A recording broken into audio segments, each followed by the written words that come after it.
Good morning. So I'm starting a live stream. If you'd like to tell us about your organization and services. Sorry, hold on. I'm sorry, what was that? Tell me about your Catholic Charities services here in Denver. What are you guys doing in the homeless community, the underhoused and in need? Sure. So we have a variety of different shelter services. This is a listing of them here. So we have our main one, Samaritan House, which that houses men, women, and families. And then we also have. Now, when you say families, do you mean married families? It depends on the situation. I don't know all of the specifics, but they're definitely willing to talk with you and see. And if they can't stay all together on the family floor, they can still all be housed at Samaritan House. It just might have to shift a little bit, but I don't know all of the details on that. But certainly we can definitely talk to people if there's a family that they need shelter. Okay. And then we have Marisol Health and Home and Marisol Home. We have a couple different housing options there.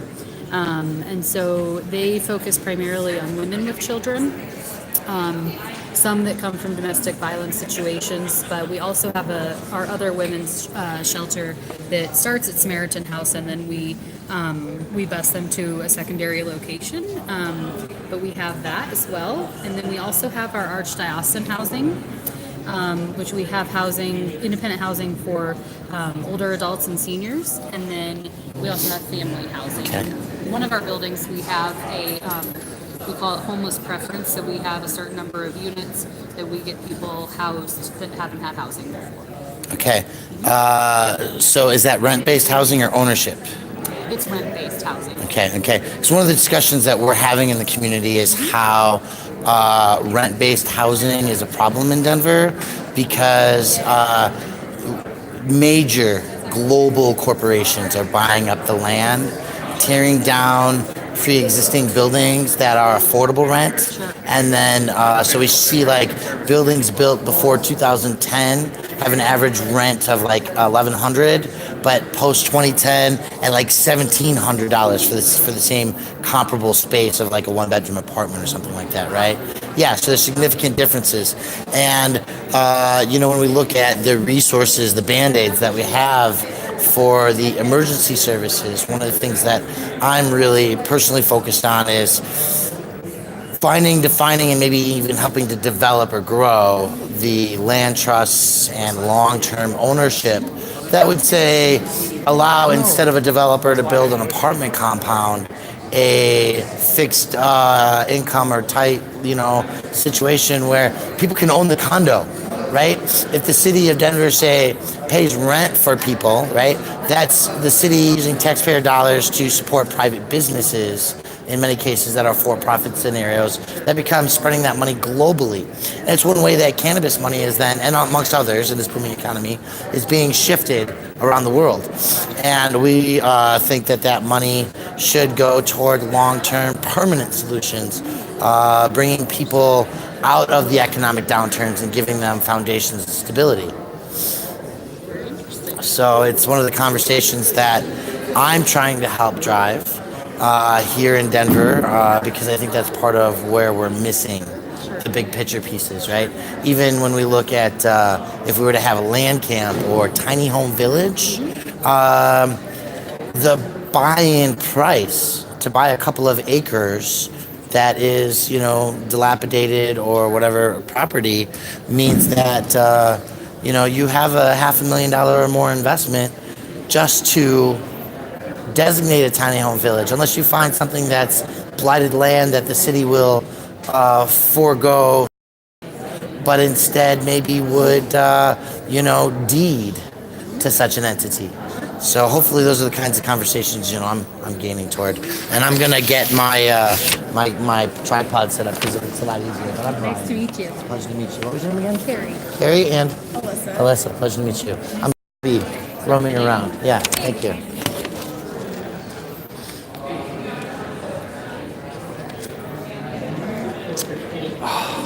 Now, ladies and gentlemen, I want you to know about the Denver Public Library because they are an epicenter of what makes Denver civil service proud.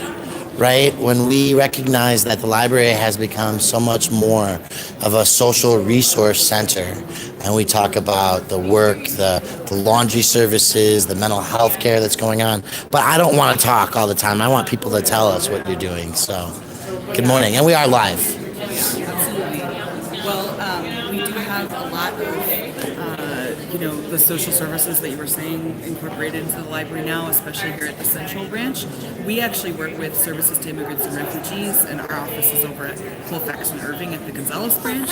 So that's sort of what we're a little more focused on. We have programs at 10 branches around the city that focus on helping people meet their goals, and targeted toward supporting immigrants and refugees, but it's open to anyone. We do support with job applications, learning English, studying for citizenship, all kinds of stuff. Sure, and you probably see some of the same. I mean, the struggle is the same, and it's real wherever we go, right? So up in the Corky Gonzales area, they had that beautiful hospital that they decided to tear down the existing building, which could have provided hundreds of affordable housing, and instead tore it all down to build new gentrified communities. And we were just having this, I was bringing these statistics to Catholic Charities, that when you look at pre-2010 units that are built, the average metro income is like, or rental is like $1,100, where post-2010 it's $1,700 for the comparable space. And so there's an area that's being, there's a lot of building going on, and it's designed for the 21st century, hopefully. But I still don't see more buses going through there.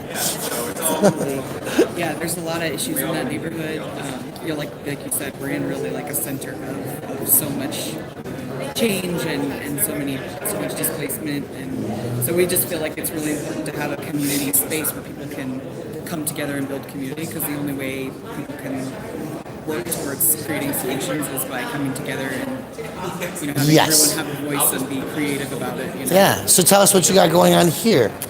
Well, we have a little activity that we're trying to bring out some of the some issues that come up with people, especially with volunteering and working together as a community with immigrant and refugees who come to the library.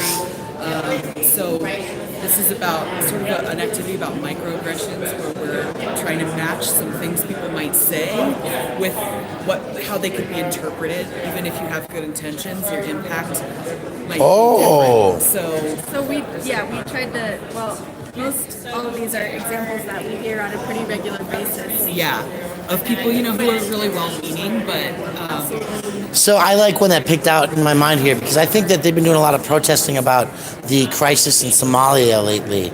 The dictator who's killing children who are protesting. Are you nodding in agreement? You know about this? I don't know that much about it that I could speak to. Okay, a lot, but it come up right here. Yeah. What do people in Somalia think about the U.S.?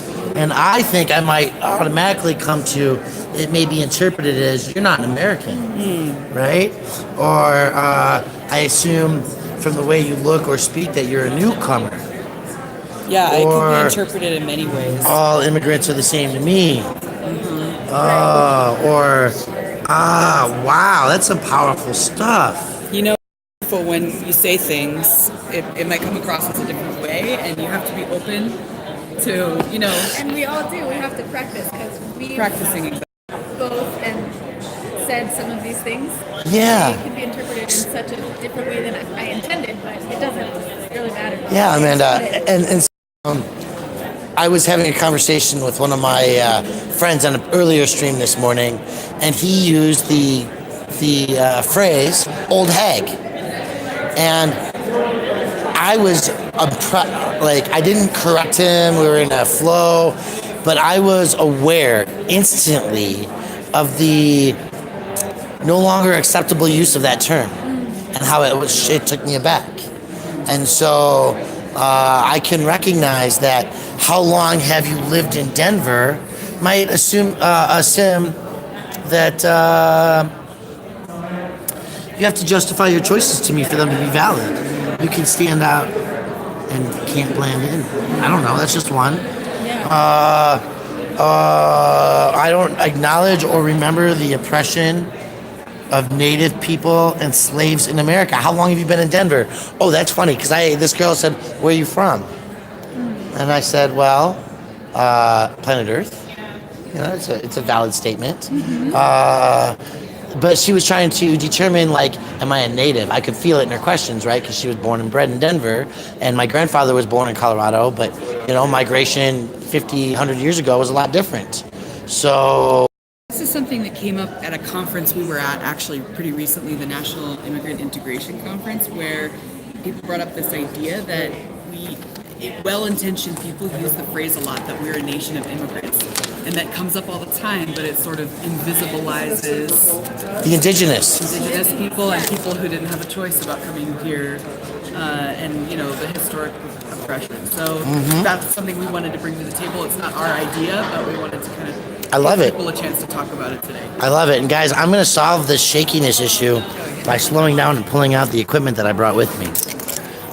So what else is going on here? Because you have the impact of your words, and also that because you're the Corky Gonzalez branch. Got it.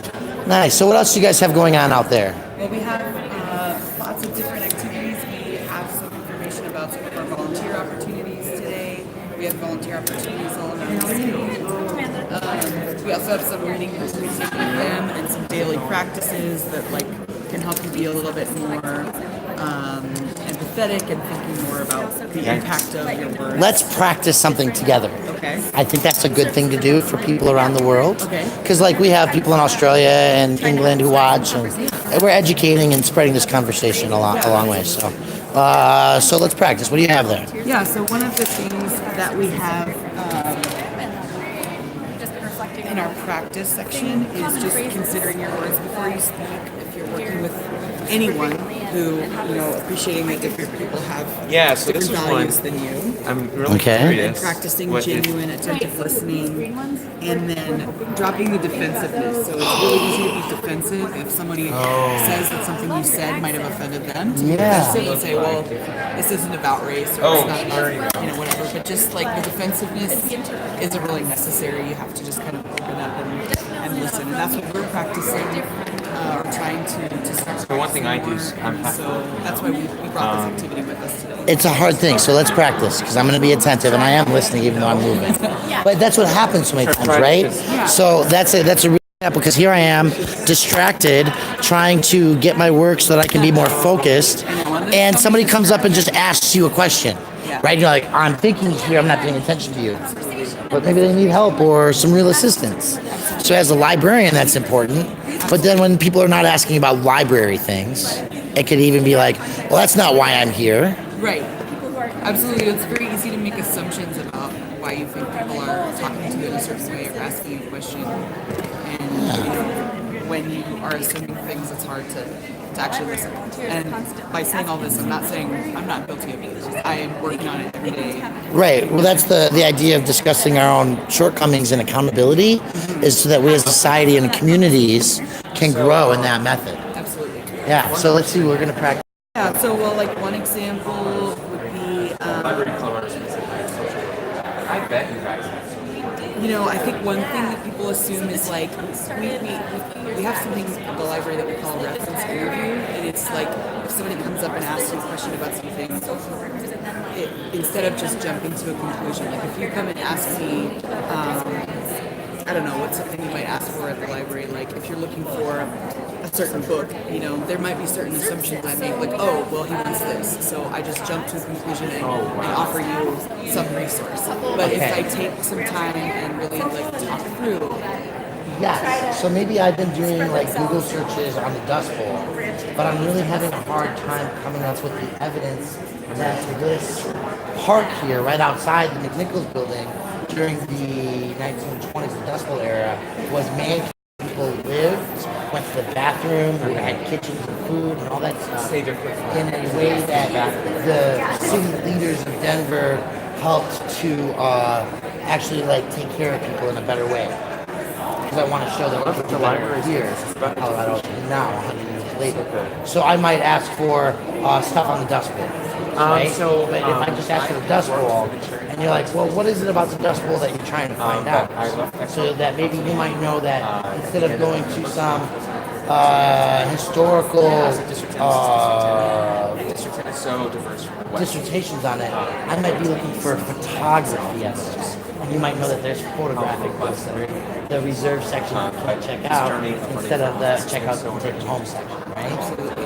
Okay. Yeah, absolutely. So if I'm listening more to you and we're having a real conversation, it can be a little easier for me to open things up to more of what you need, and also respecting like what you've already researched and what you're coming to the table with already. And I'm not actually a librarian, so I feel kind of like I'm So what you are, what do you closing do as then? so I work specifically with services to immigrants and refugees in the library, and I am a program administrator. Okay. So this reference interview idea is something we all learn about as Yeah, part yeah. of our culture at the library, but I'm more in my work is more in terms of creating programming, deep listening in the community to hear what people need, and trying to respect Okay. those needs and bring create programming that's really like based on the strengths of the community and open to what people are really looking for versus just kind of like forcing Lumping it something on together. everyone Yeah, to yeah, put right. it together. So like, somebody comes and they're looking and they're like, okay, well here's the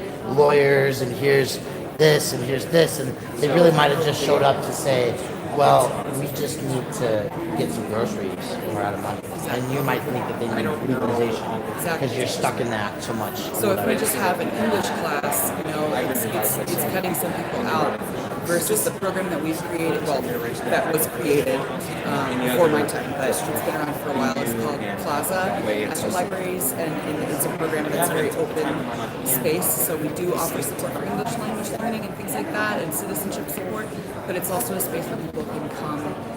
It's like we focus on community building and relationship building, so people have a place in the community where they feel like they can come and ask those questions that come up. Where where can I start working on this goal?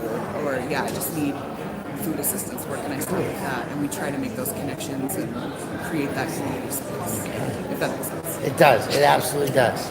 And are you in the same program, Amanda? I am, yeah. Okay. Awesome. Well, I am just like, I don't know how long our first 30, like if we have a half hour before speakers. Do you guys have, I didn't even look at my schedule, I'll be honest. Yeah, we have a schedule. Because I do want to get to the other tables quickly. It's probably this thing right here, isn't it? 9 to 9:30. Yeah, 9:30. That's the time. Are you with an organization? You look familiar to me. I'm sure I've seen you Sure. other- So the first question is, do you watch Fox 31 or Channel 2? Okay, that's okay. I was on a news piece that did Sunday and Monday. But it's often that I'm in news pieces in the city. What about often that you're at events and rallies? Absolutely. So my name's Brian. And I do a variety of things. I am soon to be modifying this website, the WordPress, but I educate people about their consumption practices. So I love your sustainable. And I started with Yes. And I have to remember, right? And I think that it's important that we have water and that we don't create trash. So I spent years in South Pacific. That's the fun clothing today, folks. You can see the fun colors. We put garbage on islands. This morning on the news, a seal is a bum drive. French seal so it's a big scientific news piece. Right? So I'm an occupied vendor also, and like button sales. We educate tourists about the restaurants or that are being protected that feel things like that. How citizens is changing, like make things if you can't afford it, they still belong. That's exclusive. Part of why we're here, right? To talk about the evolution. Yeah, I do a lot of stuff, but my main focus is trying to be on the environmental issue. As well.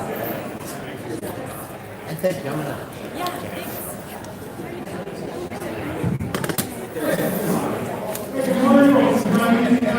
Okay, folks, we didn't get all the way around, but we will. Tony, good to see you again. How you doing? District 10?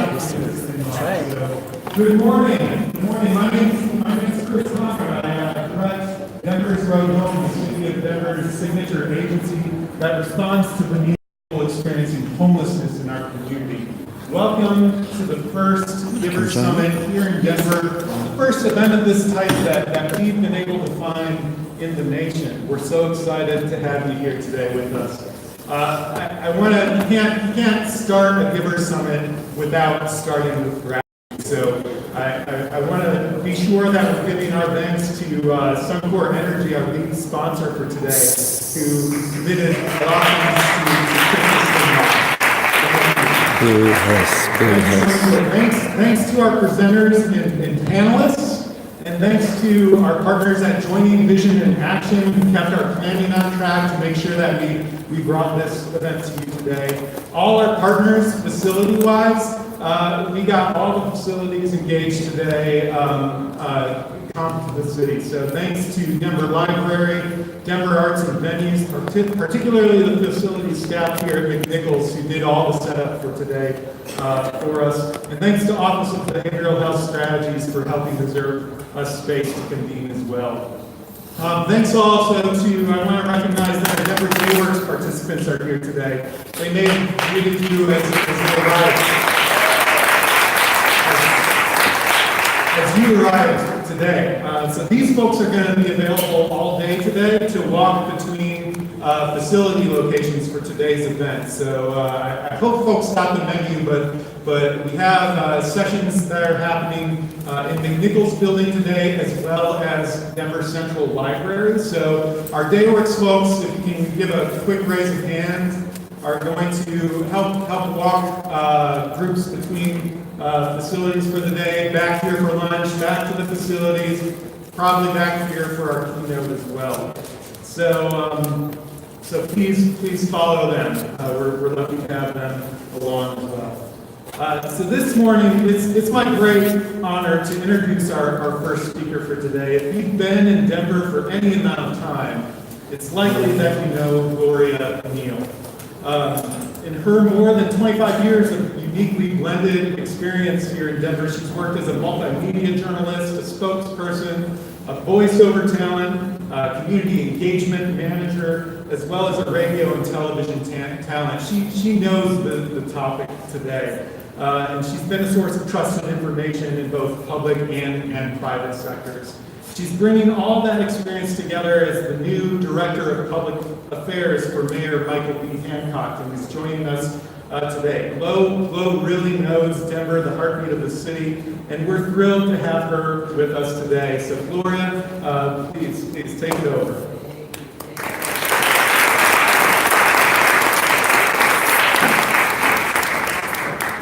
Thank you so much. Appreciate it. That was wonderful. Get his laptop up there. How's everybody feeling this morning? Yeah, that was a little like, ooh, I didn't feel like letting go of those sheets. But I'm here, so let me give her a ooh. How's everybody feeling? Come on now. This is the Giver Summit, the first of its kind in the nation. I was really surprised reading about you all. I was even talking to the mayor about it. And it becomes a matter of, you know, how much can you give or even receive? Because as I was talking to Chris and Julie in the back, it becomes very difficult to turn things away because so many people have given, you don't have any place else to put it. And so all of that really speaks to why I absolutely love this city. So first, I said hello, great, wonderful, good morning. Gloria Neal, of course, as Chris said, Public Affairs Director for Mayor Hancock. And one of the things that I love about this city and makes me proud to be a part of it is that we have a mayor and also we have an administration that is very big on giving. One of the things he had said to me when I became or accepted his offer to be an appointee, because you know we serve at their pleasure.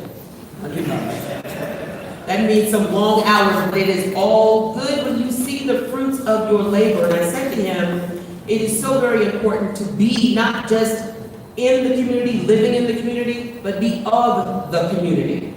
And so giving is something that's important to him. He was like, pick a charity, any charity that you want. we give in this office. So whether it's $10 a paycheck, whatever it is, or $100, make sure that you're engaged, because those things are extremely important. Of course, he knew me. That was not a big deal for me. The hard part was just picking and selecting which ones. This city is unique. I'm going to say that again. This city is unique, and I'm sure many of you have traveled to many places. One of the places I was recently was in Atlanta. And I will tell you, the reason why I say it is unique is you are going to be dialoguing with people who are of every stripe today. How can we do it better? How are we doing it good? What can we do better? Homeless, how can we as a citizens help you on your road to sustainability? If you have ever been in need, you can definitely appreciate those who are givers, because it is very hard to ask for help. And of course, I've been one of those throughout my life, no question. I haven't always been an appointee, haven't always been on TV or radio. And I remember, and I know how it feels to be on the receiving end of someone who is giving me something. And for those who are giving, if you've ever heard the expression, it's better to give than receive. I didn't know that until I had flipped the script and then helped someone who was in need. It does feel pretty good, doesn't it? It feels pretty good to help somebody and you see their whole face change. It is amazing. So as I look around and I see Denver's generosity on display all over this city, from you say there was a disaster or wildfire, we will write checks, we will donate clothes. As a volunteer for the Red Cross, there are times where you can help and say, okay, don't bring clothes or food because we have nowhere to put it. And so this particular summit is so very important. It is unique. While it is the first one, I hope it is not the last one. And the mayor certainly wanted me to convey that this morning. So give yourselves a round of applause for even doing it.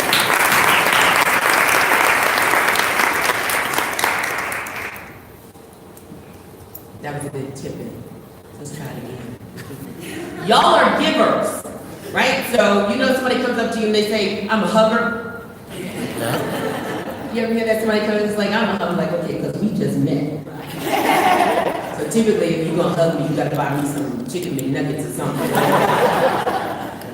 You all are givers. It is so unique. And by that, you are setting an example for those to come behind you. She's giving, he's giving. That makes all the difference in the world. The reason why each one of you are making a difference is really because of just the everyday habits that you display for so many people. A lot of times when we do things, when cashier gives you too much money and you take that back, or you see somebody out front of the store and you say, okay, I've already given, but I'm gonna give again. Even if, and this has happened to me, even if I'm like, okay, I don't really know if I can spare this $10 or $5, but I'm gonna give it because I'm gonna step out a little bit on faith. I think I can spare it. They are in dire straits. They are more worse off than I am. Let me help them. That is important. It is good to give. It is appreciated. It is not a thankless job. So for those of you who may think that it is, I'm here to tell you it is not. In Denver, you see generosity on display. You see it mostly in the simple form, innovative. We also see it in bold ways. Like this is very bold. I was telling Chris when I read about the summit, I'm like, okay, givers must be an acronym for something like going inside, what's the V? Something. I was like, a giver summit? What is that about? And so the more I read about it, the more I'm so glad to be home. I really am.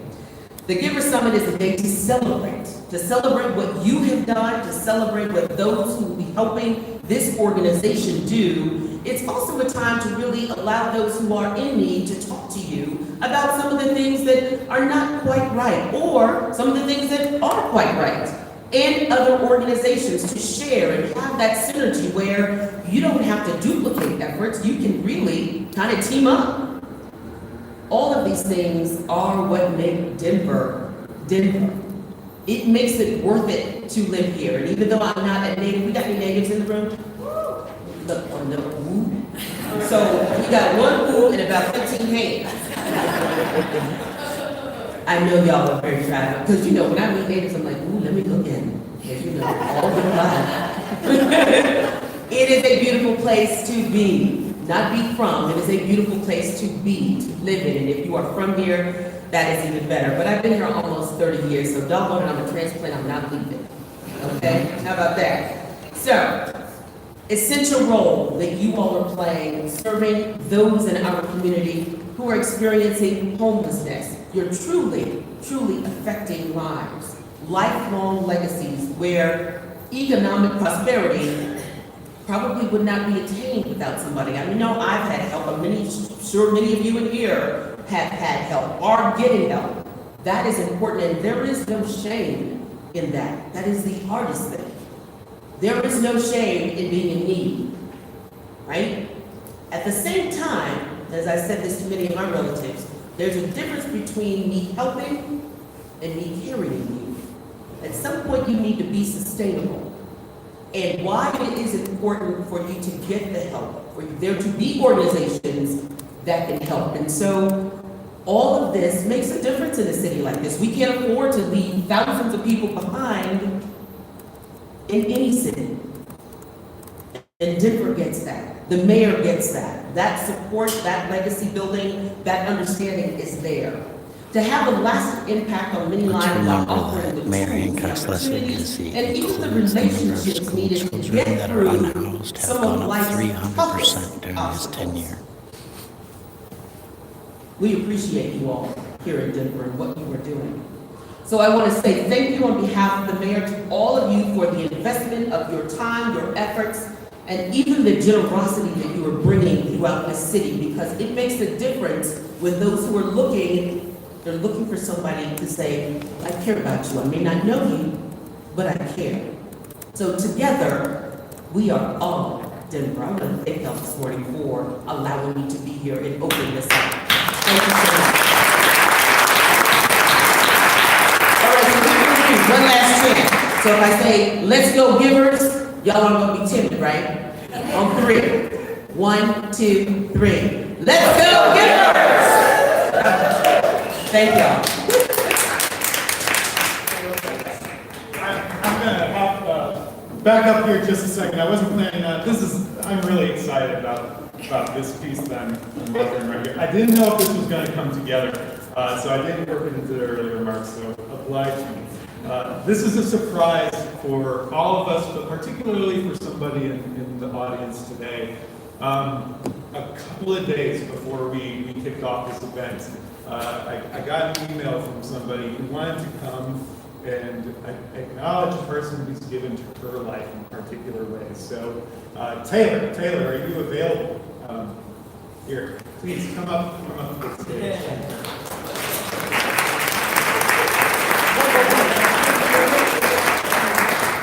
She was hiding, so I didn't know where to find her. So I found her.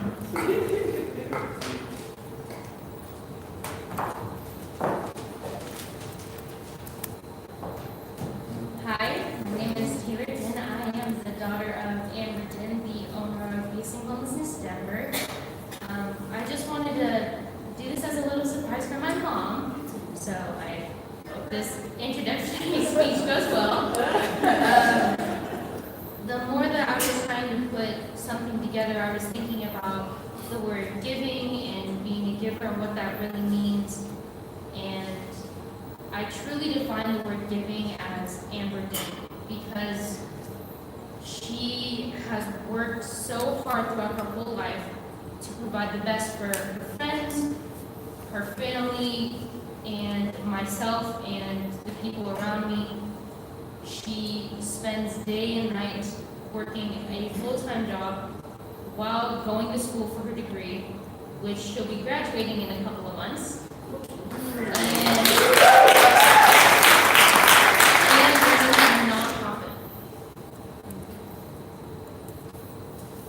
I asked a couple of friends of hers just to describe her in the best way, And the word that just kept coming up was just love, and how she spreads love like crazy, and how her love spreads like a wildfire to everybody around her. She helps comfort and bring life to everybody that she meets. And I'm so proud of her today to be here and speaking. And I just wanted to say congratulations to my mom, Amber did.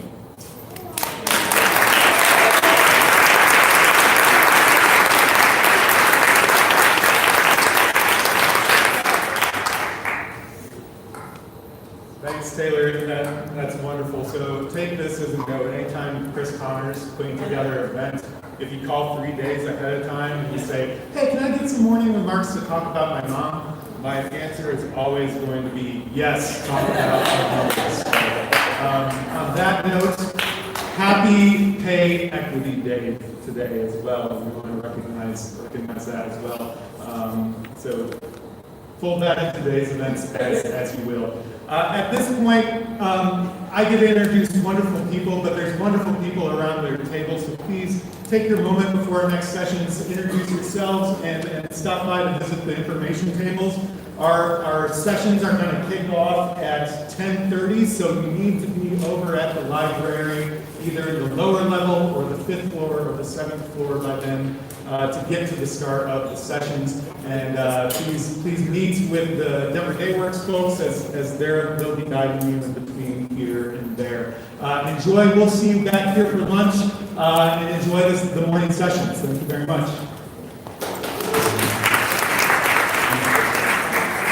All right, I did not recognize that we were going to be transplanting all over the place. Hi, Ben. I'm Brian Moman. Nice to meet you, man. That was my father's name. Who are you with? I'm with Denver Human Services. Okay. And I met Tony before. Ben, Nice to meet you. you must be running for something. I am Denver City Council. Good deal. Yeah, District 10. District 10. We're in District 10. Oh. But it's everything from Civic. Yeah, it's this whole central Denver crazy area. Yeah, thank you so much. Tell you Ambitious that endeavor and more important, offers compost. Oh, absolutely. This has been the best part about running for office is how much I'm learning about every part of our society. I wish more people could do that because we have a great city. It's just amazing. Well, I'm wrapping up my career. So I do environmental mitigation solutions. So much. Actually eliminating trash from the agency to begin with. That's my primary work. But I'm also an active member of Occupy Denver. And we do education about the laws that people to be in jail. And we vet them for access to good services. And What part of the city do you I work in human change services, which are often cyclical process of Band-Aid. Oh my gosh, congratulations. But enough's enough. It's time. I was with the That's church actually, first. guys, you heard that here. Band-Aids, So, bedrooms not Band-Aids. That's how okay, we now you're going to give back to the community in another way. So run Oh, I love that you know that. Yes, our founder. I don't know him well, but we In have the a library, huh? friend. I didn't know him. Seth I don't know Seth and Bill are like college buddies. They're still very connected. Well, I was just so honored to have been there 18. Okay, guys, we're gonna move a little bit. Excuse me, please. I moved to Denver. Yeah. We're gonna just check out another table here real quick, because we can before we go to the library. So I was trying to do a quick with everybody, and we're gonna do this in the break real quick, and then before we head to the library. So tell me about yourselves. We are live, just so you know. No editing. I'm here in Denver, Denver Metro anyway. I'm Brian. Tony, it's nice to meet you. And Allison, pleasure to meet you. Tell us about high school students. And I see your people around. Oh, you do? Yeah. So hold on, I want you to... Where are you, where do you work? Where's this going to go to? Oh, it's live right now on YouTube. Being broadcast around the world. People in England, Australia watching, as well as homegrown citizens in Denver are unable to get a good registered with us. So I'm going to have you in the community. And today's business owner, so I am starting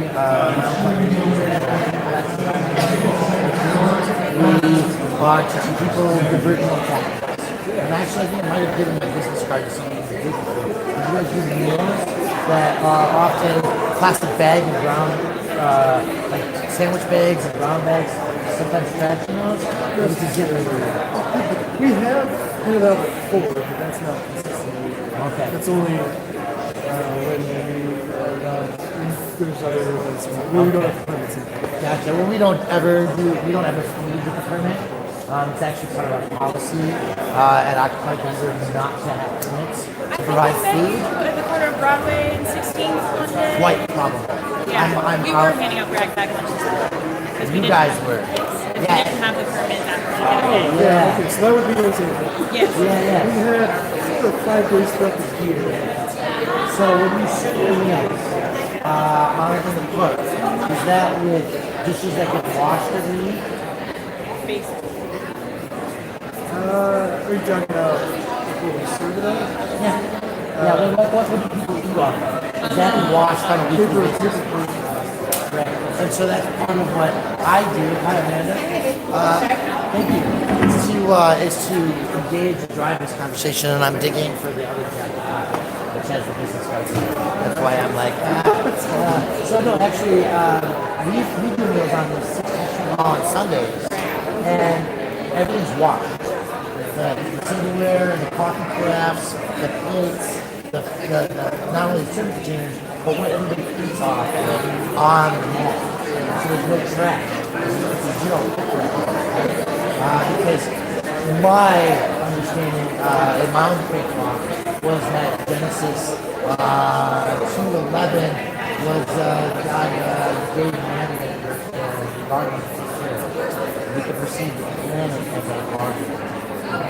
And so I'm called to eliminate waste from every possible level, especially those things that allow us to think about humans in the same way as we think about the things that we consume. Because it all goes away. So there's really no such thing as away. And that's where humans end up in this very negative state. But I want to get to the library and speak. I don't know how long we have. So I want to know more about church and professors. Yeah, if you don't, we don't necessarily I would say fairness for all of the groups as an equal representation of this action Veterans Day, so that all the people that didn't make it can see what's happened here and know about all the good services. I'm not. Yeah, I think a big piece is we are considered over there, but I'd love to play this city.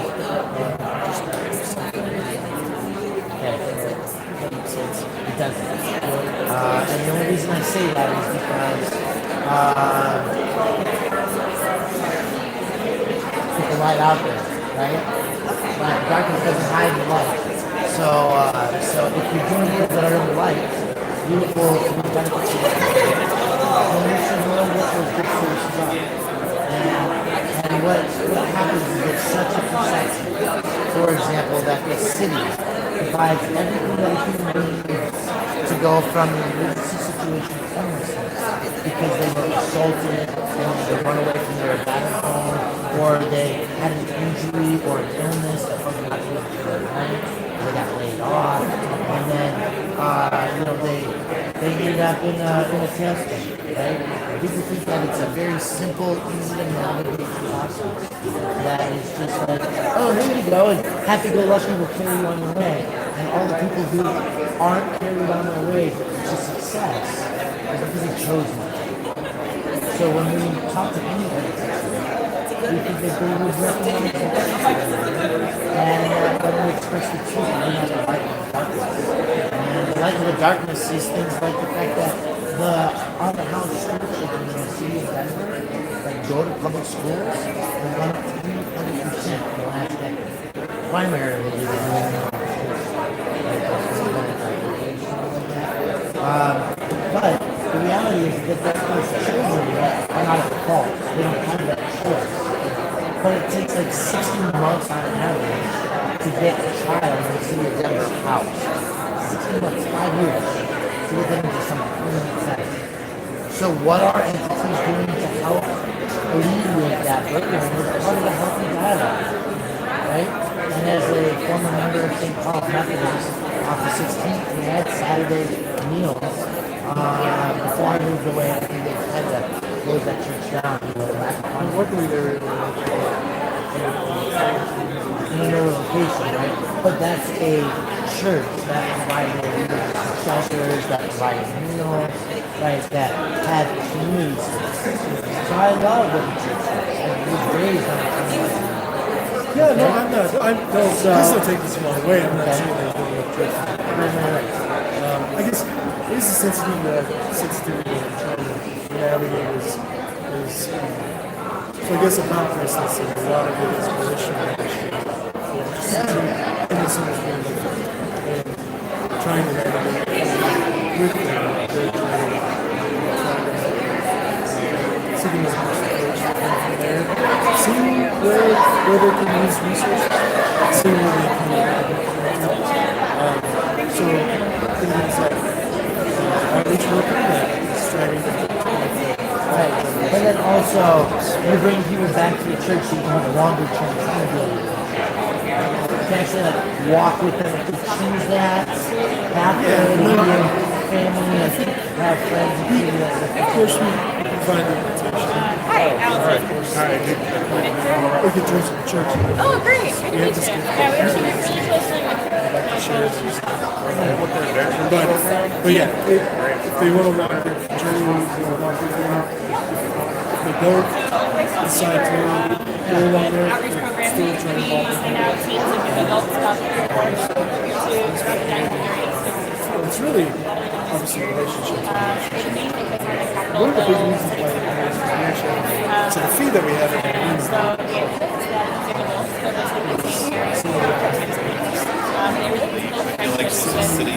go to very significant. It's growing, but that's one way in which we allow our relationships to grow.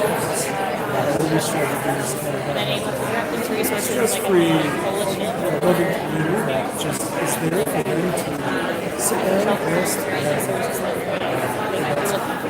enjoy conversation, encourage volunteers. If there's enough food later on, grab food, go to other people. So it's just eating most of our basic needs are being food. We usually share a meal.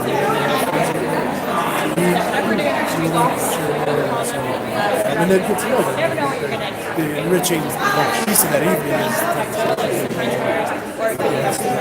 you as a guest. Right, well, then when you neutral space right, that makes it less pressure.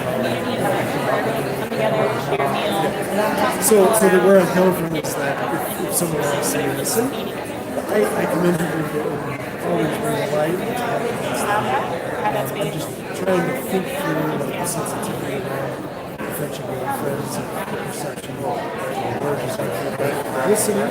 That's not And by people, like, you have to know that, like, I have started this day with court support, right? And teaching people constitutional law and how to start working with others to make sure that people aren't just putting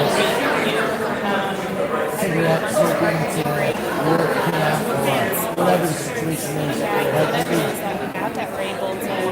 as an employer, when I see a long criminal history possibly, it might be true, right? Or as a landlord, it might be true, right? Somebody can't keep themselves put out with anything. But when you get in a relationship with that, it breaks down that, and then you actually get that hand up instead of hand out.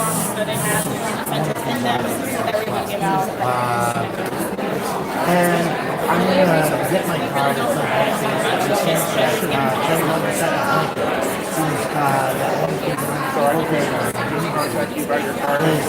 So I've had conversations with the city and we want to ensure that there's less trash and we'll have some noise and have some residual effects that we want to wear. So when we got the weed here, on the wall, we have compost bucket, we have a silverware bucket, we have a plate bucket, right? it goes back to hot water machines to wash. But what happens is there's no garbage. There's nobody running away and leaving pollution in a plate. Plastic acid. I actually would be very interested to see what your solutions are. Because we also, we take all that we do like a couple sweeps through, so we try and keep the park as cleaner than how we left it. So we'll pick up even trash that's not ours, right? And then we take it and dump it in our place. But even then, like cutting off, or said, right, that trash does go somewhere else. Trying to see different solutions. So there's a lot of great ones, and they're low cost and effective. We get our plates from Goodwill. The plastics that other people throw away and donate, and then it's by the pound, right? Silverware, things like that, and they have 500 section. So before the day's over, right? That's what the point of this is to make it. And so, in addition to like educating about the issue, being the example where others can see that works, so that they get different results. I have a lot of some of my kids are very loud and boisterous and they great attitudes, right? But the people who watch and are out there learning how to do it, that shit is more than enough. Right? So that's why I hear today for this, and you want to show others. My band, Fred's band, and he's speaking today. Oh yeah. But Denver holds up. Yeah, Greg's very great crowd. But that's going to cause a whole other level of conversations that we need to have these long haul relationships. Because what they're saying, and what's usually, like the idea of having a place to live isn't moving every 2 hours. Every Wednesday and second Saturday of the month, we do a hot lunch. Just spaces. And the idea behind But the skyscraper that's there for 100 years, why can't you build a village where some people can live in government rule and drug-free living and get sleeps and have their jobs with the eventually pay the $1,100 to $1,700 a month rent. Or move to a place where a 3-bedroom house only costs $1,000, whatever, right? Get back on their feet. We don't ever want people to stay in that setting, right? And what's homelessness become part of our lexicon is only been in the last 30 years, right? Before then, it provided emergency housing services, meaning that you put people in houses, right? It wasn't 24-hour shelters and we come back and day warning stations. All of that was never a concept until 40 or so years ago. It was permanent carry on. There's always got to be a place to sleep so you can go work. Right? If you can't be in a meditative relationship with your creator, then how can you contemplate about your actions and the life that you live? And rest is part of that process. No, I think it is kind of, it's very interesting the different approaches that are taking. Benjamin spoke about earlier today. That's part of the issue as well. The best approach where it can provide accountability. And not everybody is in the same place. It's like, before I had this idea of grouping everybody together in these events, I don't want to take up too much time. Are you coming across these speakers? What's that? Are you coming across the library? Yeah. So we all got to do that. Yeah. So but you're right, because it is such a hard thing. And when we look at, being a church, right, a faith-based organization, I don't even ask denominations or affiliations, any of that stuff. But look, whether it's the SDAs, whether it's the Methodists, whether it's the Lutherans, these Protestant movements that change the way the relationships and the accountability and the outreach happen, right? SDAs, for example, catastrophically changed the methodology of outreach, right? They were like, go embed in the neighborhoods, in the cities, in the slums, right? Send women out to become married women or groups of people to have relationships over and over and over again to really break it down and get to know somebody, right? So what we all got to do is to get to know those people and not just look at it and walk by it or sweep it out of the way so you can't see it. That's what... Try to understand and not only that, in that understanding, there's a mutual exchange of relationship and trust. Exactly. Obviously, that's got to be built and earned, but it's also, I think it's very human. Like a yearning for humanity being able to it's very much. But how do you apply certain? And it's funny. I said, That's why people get doctorates in theology, right? Philosophy. But then there's other folks that teach them as well. Yes, they that's don't know true. everything too. No, it's true, and that's why we have to just keep getting in the work.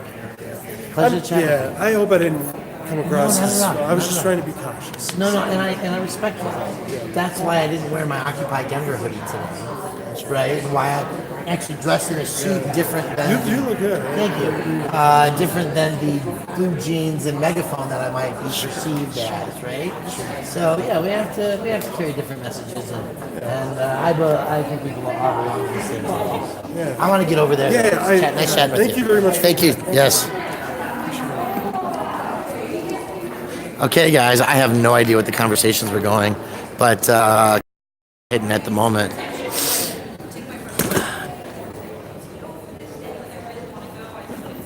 So here's what's going on, folks. We're walking the library, and we are going to then go from there into one of the rooms, have a breakout meeting, and from the breakout meeting, we will obviously come back here for a meal, it looks like.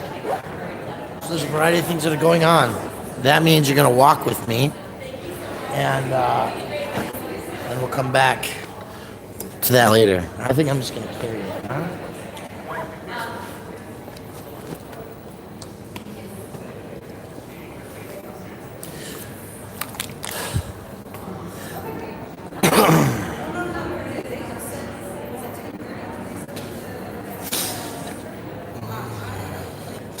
Create Denver McNichols.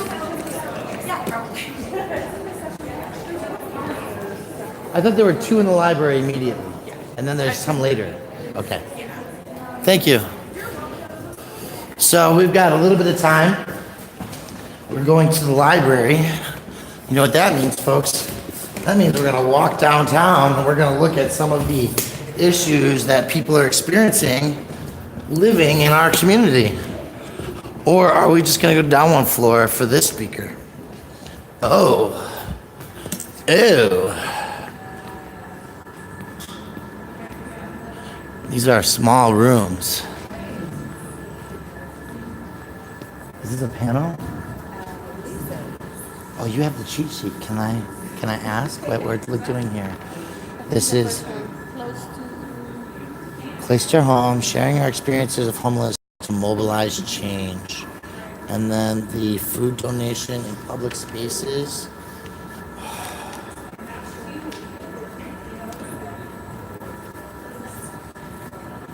Well, this is tough. There's 5 speakers going on at once.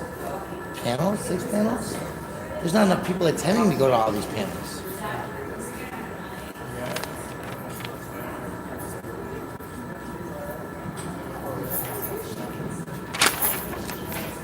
And that's at 35?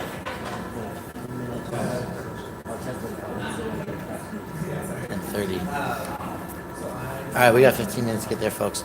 I definitely think that the discussion here is good, but I've got to talk about food waste because I'm an environmental scientist and they throw away so much garbage every year. Okay, folks, you've heard it here. We are going to the library.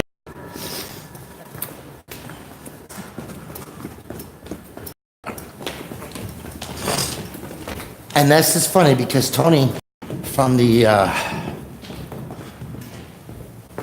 other building isn't here.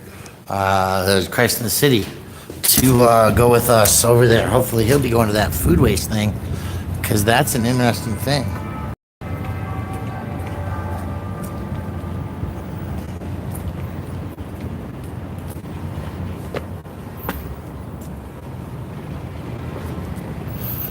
So folks, yeah, I don't know, some of you are just running background cameras for a second. Have me live in here.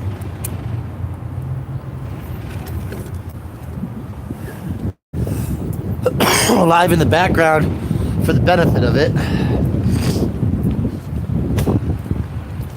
But Here's this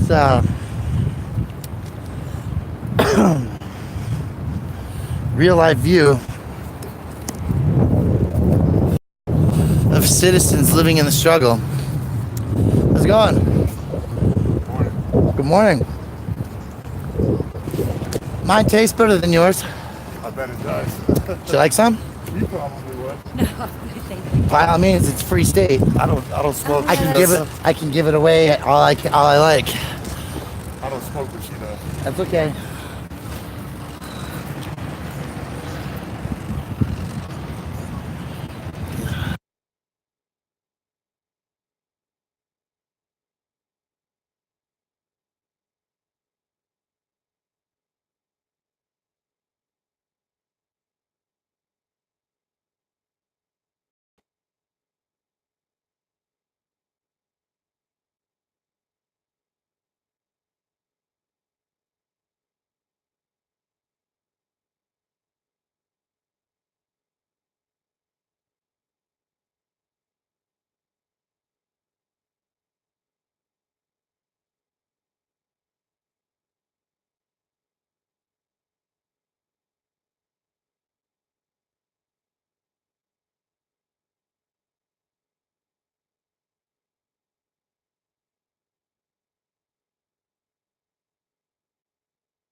As they don't know. That feels good, Mom? Yeah. No, I'm good. No, I'm good. She doesn't take much. She's a lightweight. It's all good. If we lived here, she wouldn't be much of a lightweight. Well, yeah, No. Is that a real hawk sitting on top of her? Yes, it is. Do you see that real hot, guys? That's awesome. Just take a picture of that shit. That doesn't happen every day. Yeah, that's so cool. You on Facebook Live or something? YouTube. Oh, great. My kids are probably No, you were, We were off. That's good. You were off. No, they don't. They don't. They don't. they shouldn't. Yeah. Nobody ever said that consuming plants was a sin. Exactly. Not just that, but Louisiana, We're about to legalize it. well, legalized medical, but they're fucking dragging their feet on giving it the availability to people. That's because they've got to stage it. It's like when we build a tiny home village in a community. The community gripes right away till the structures are up and the people are in and it's peaceful and quiet and there's rules, and then they have a different perception of what that meant. Yeah, because I think they're afraid there's just going to be a bunch of stoned people walking around everywhere. But that's not really the case. It never is. No, because I've noticed other things. right, there are teenagers who still stay abstinent till they're married. Yeah. Right, it happens. Yeah, my kids. My kids, yeah. I have a 21-year-old and a 19-year-old. Both virgins from what we understand. Good job. Yeah, So it's life choices, you know. exactly. Well, we just raised them with the morals we were raised with. Oh, not to do nothing careless. Be kind. Don't judge people. Exactly. We're just trying to explore Denver. We don't know what we got going on. Well, listen, the 16th Street Mall. That's where they jail people for not having a place to live. Businesses that collect the money from there often use that to pay private security guards. Now, this building up here on the 12 o'clock on the 1 o'clock side there, the Denver Art Museum, an amazing place. Beautiful, beautiful artworks. If you go up Colfax, and you can even take the 15th Street bus. It's the L. It's like $6 a head for the whole dang day. That's got some great eateries up the street and sights and sounds at the Denver City Park and the Museum of Nature and Science or something like that. But there's the Clifford Still Museum. There's the Denver Art Library. There's a history museum over here a block or so. There's the terrorism cell where they teach about how we're turning ourselves over to a surveillance society. Broadway, going down Broadway is a beautiful, like, walking and shopping. And Broadway is just that street right there on your right, on your left. So yeah, lots of stuff to do today, guys. Enjoy. Thank you. Yep, nice to meet you.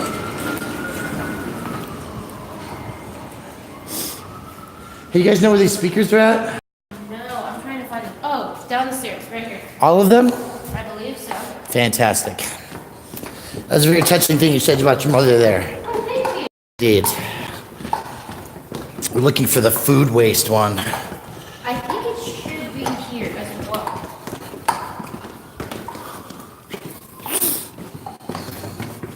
Oh, look it, it's an underground walkway to the Arts Museum.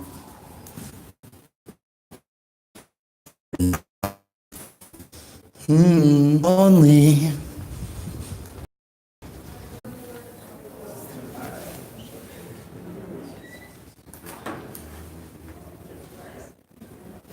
All right, guys, sorry we got disconnected there for a little bit. We are back here live, and we'll do some editing later. This is the food donation panel discussion at the Denver Gives Day.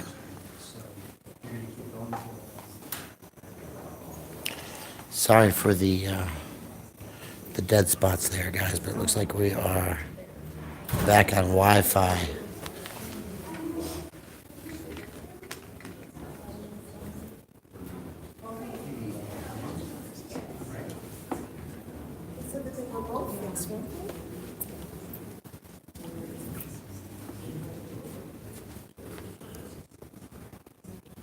Hold on. Let me go get some. All right, no arguing over Christ on my chat, guys. That's going to kick people off and not want to hang out. I don't like that idea. No arguing.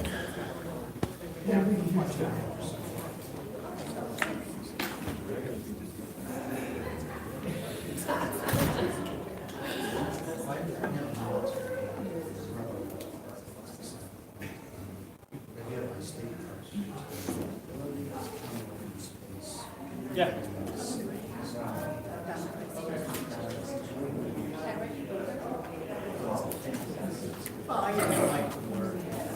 How much actually just next to here, but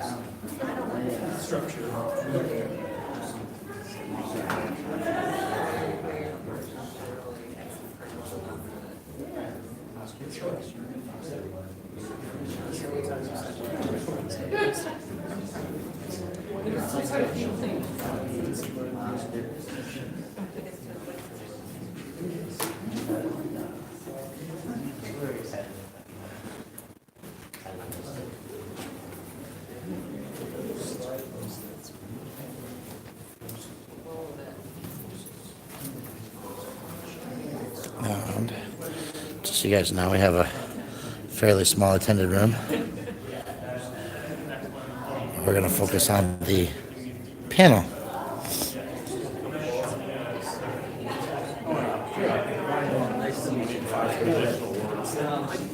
Actually, just one on the steering committee. Help put together the print conference.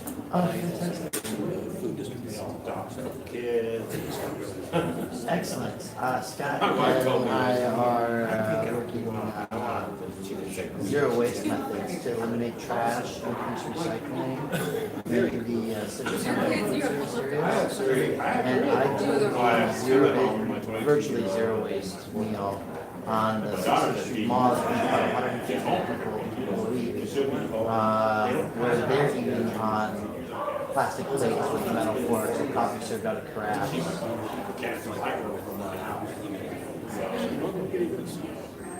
They'll always get back home. I know about you guys. This is drink beer, make lunches. Yeah. Well, this is not city council, so guess that's it in a nutshell. I love it, and I love it because it's not on Sundays. That's right. Monday night's good. And I actually feed on Sunday morning. So for a year, I haven't been in a church building on Sunday morning because I'm boots on the ground. I get it. I get it. Yeah. She'll figure out a way to do it, and then I'd be stuck with it. Are you the church?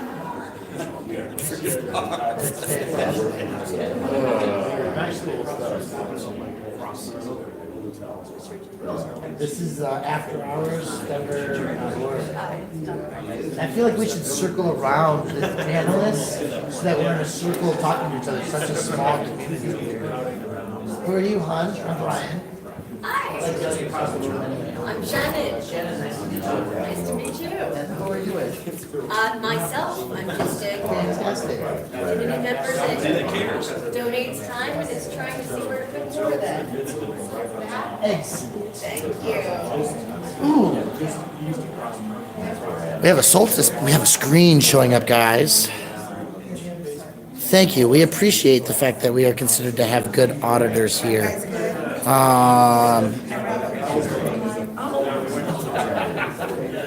Okay. I'm going to try to move again. There's Adam again. Fantastic.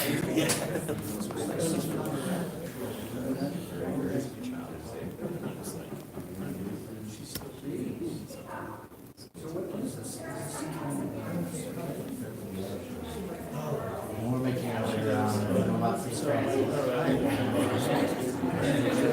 I'm engaged in these discussions, and Josh is as well. I'm trying to move in how we do zero waste feedings. Went back to this position as well as washing dishes. My 5-gallon jars, my own jars, putting some of that kind of stuff. And as I was saying to Jerry, we do need them all with both the feeding. We're just waiting to get the cord to plug in. Coffee, with little to no hassle or that. Get things going. To ride that out there. Yeah, absolutely. Because the styrofoam has longer generation than like. Sure. So, yeah. What's that? Why are you stalking me, lady? I know. Oh, look at that.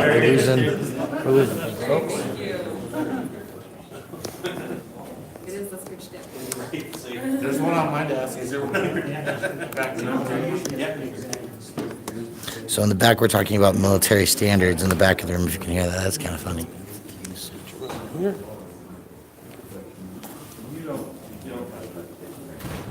No, they told me not to do one. I don't know why Robson has a presentation. No, oh my goodness. That's horrible. I have four. Okay, I'll go first. Still waiting for some stuff to. That's fine. All right, great. We're good. Yeah, All right, Scott's we're with gonna get reason. going. Thank you for coming to the Givers Summit and for showing up to this breakout session. My name's Adam. I'm with JVA. We're the organization working with Denver's Road Home to put on the event today. And when we first started talking to Chris about his vision for what this Givers Summit was going to look like, this was one of the things that he was most excited about talking about.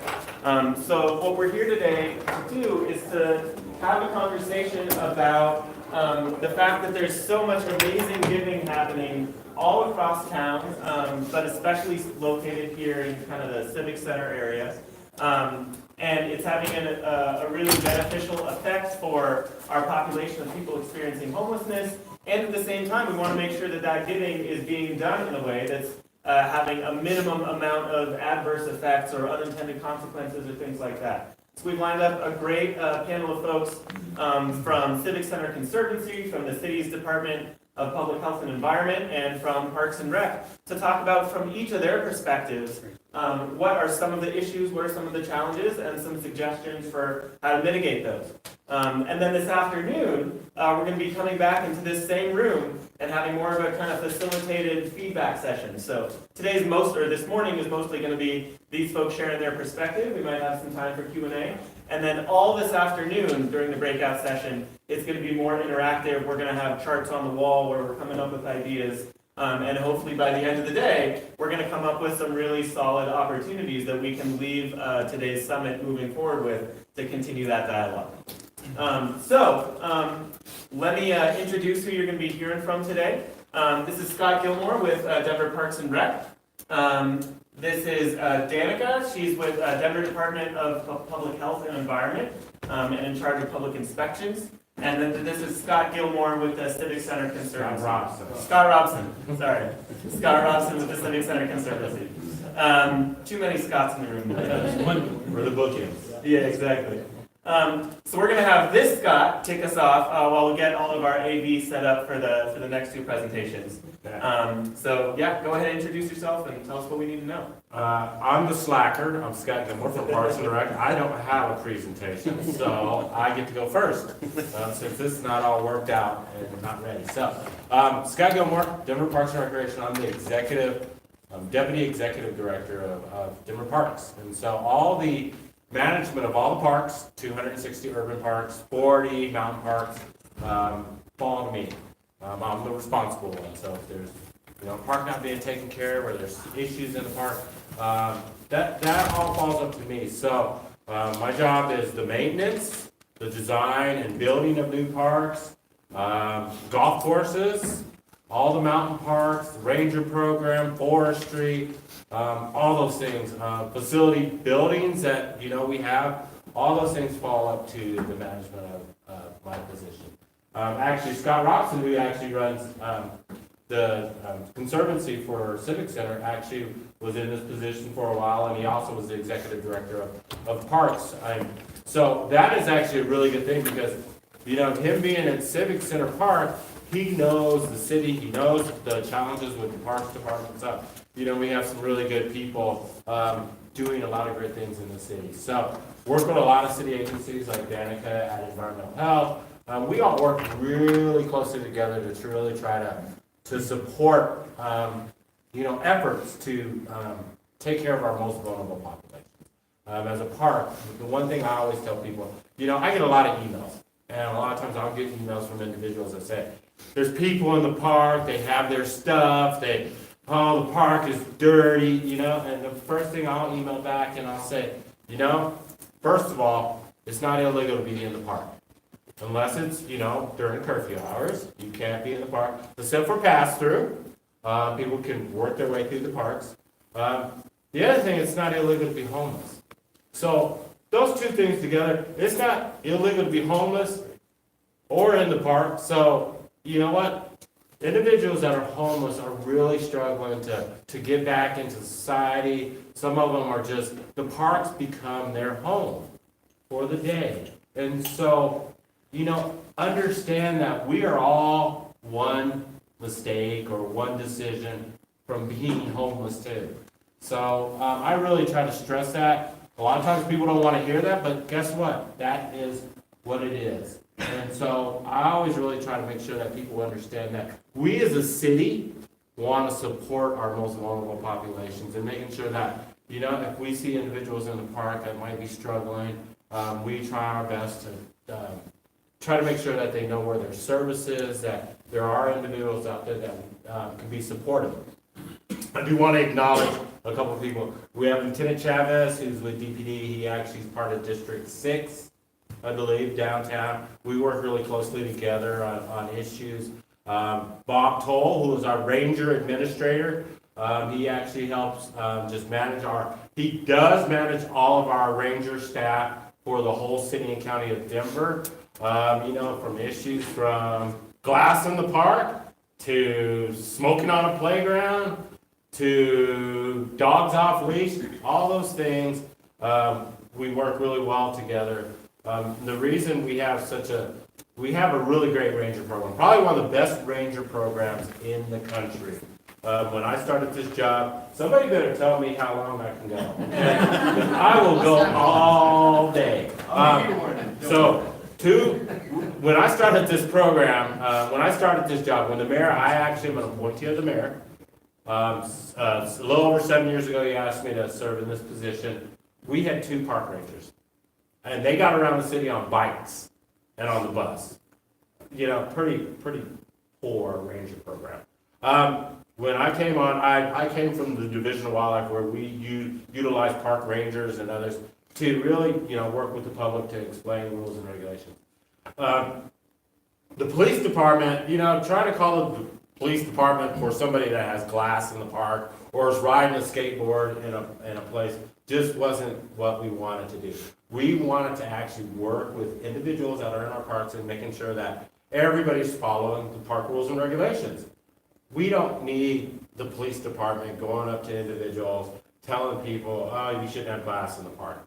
That's that just isn't what we want the police to do.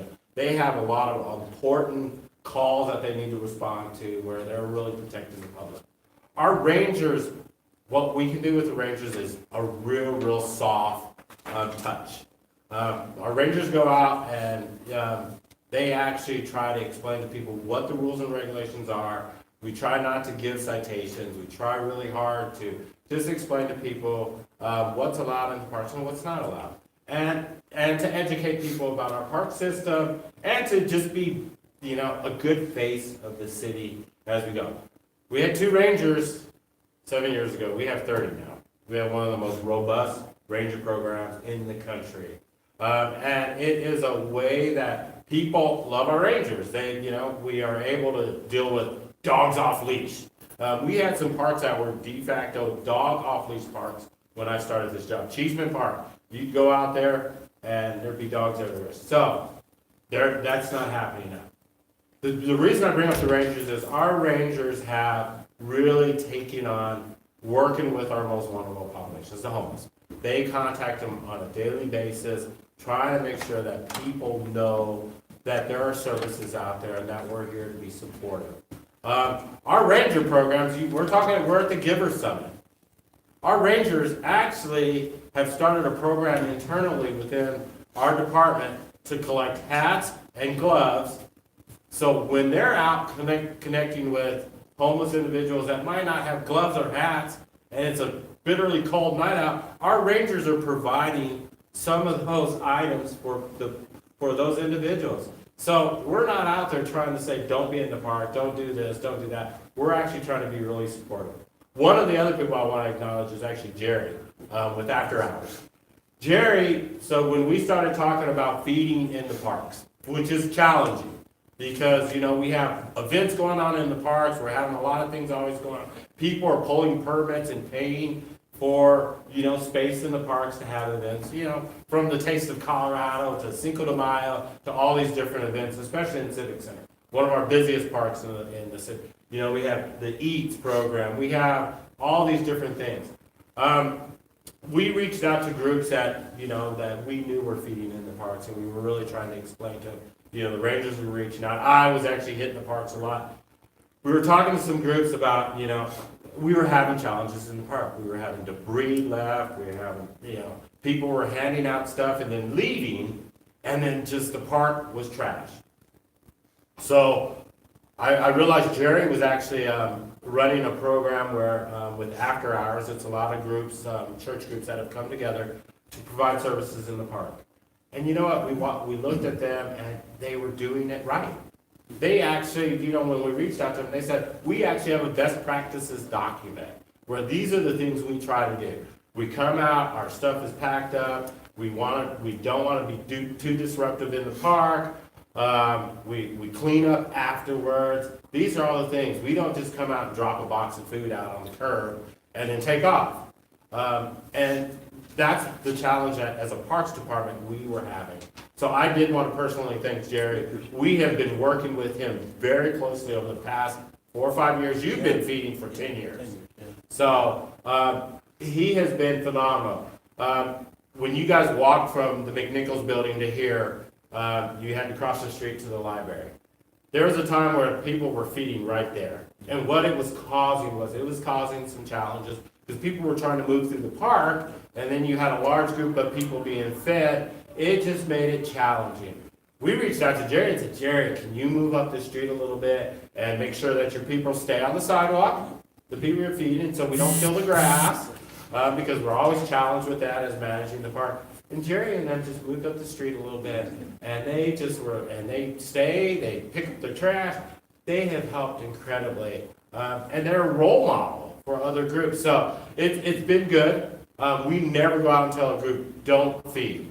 I've had contact groups. One thing that we do ask is,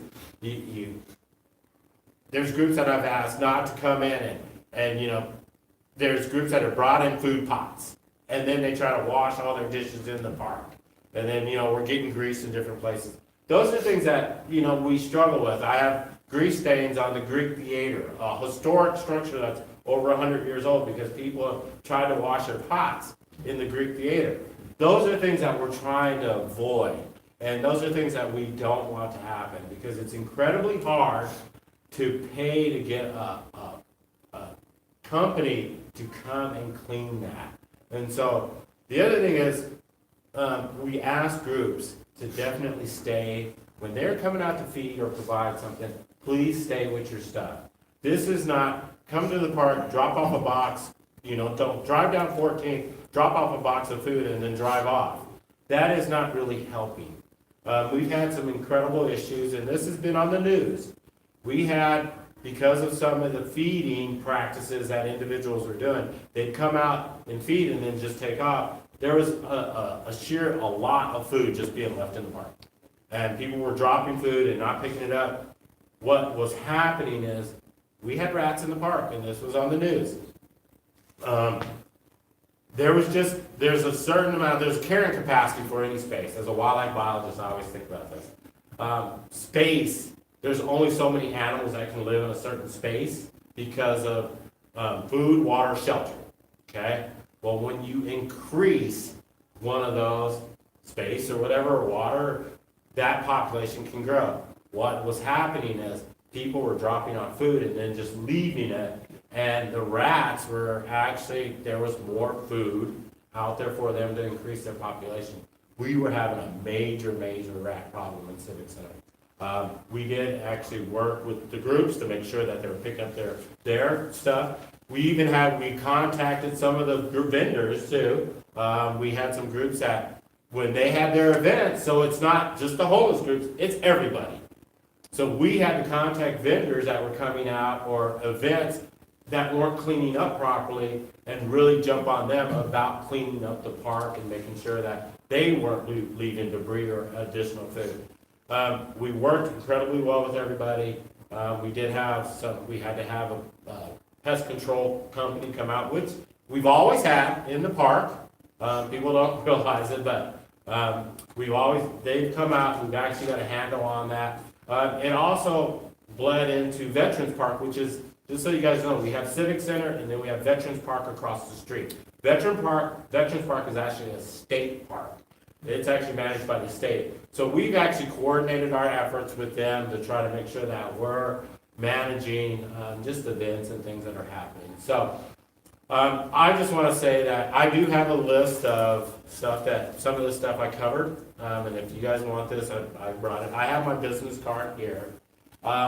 We are here to be supportive. And what we really like to do, I'd like, at one point, we're not doing this right now, I would really like to look at some kind of voluntary permit system that we put in place that groups can actually pull a permit free, not, and actually try to help coordinate groups, because it doesn't make sense for 4 feeding groups to be in the park at once. It just doesn't. It doesn't make those individuals be effective and really help.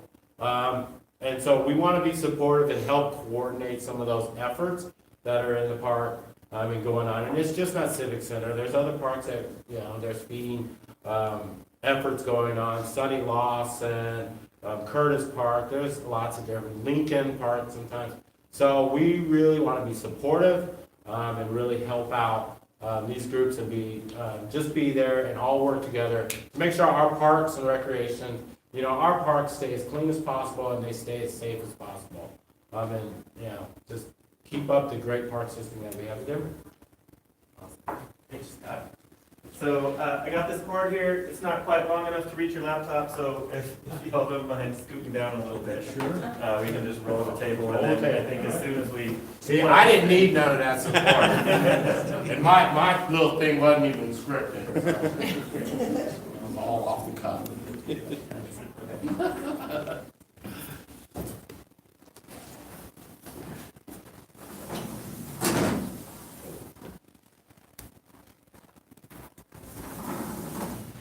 While they're plugging up, if anybody wants a card, does anybody want a card? I'll give it a Jerry, you don't. Okay, while we're hopefully getting set up over here, I am gonna start with my comments here, and if we get the slides going, then it will just make it that much better. My name is Dana Lee, and I'm the director of our Public Health Investigations Division for the Department of Public Health and Environment. And a little bit of background about myself. I've been with the city since 2002. I had the good fortune at that time to start as an entry-level food safety investigator. And I have to say it's been an honor and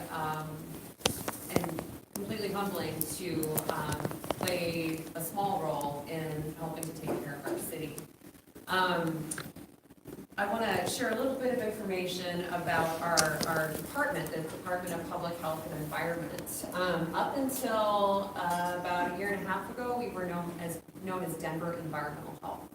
And then we had a name change. So I think it's caused a little bit of confusion with our branding out there, but we are the Denver Department of Public Health and Environment, and we are an accredited local public health department with Denver's local public health department. And so we have a number of different divisions and programs. And just real quick, so you get an idea of the diversity of the work that we do, we have the Office of the Medical Examiner, Denver Animal Protection, Community and Behavioral Health, the Division of Environmental Quality, Division of Health Investigations, which is my division, Office of Sustainability, and then we have a Division of Administration as well. And so we have been very fortunate to be able to start a lot of different programs, and in the case of community and behavioral health recently joined our department from Human Services, and so we've found opportunities to kind of optimize the work that we're already doing. We're really thankful for those.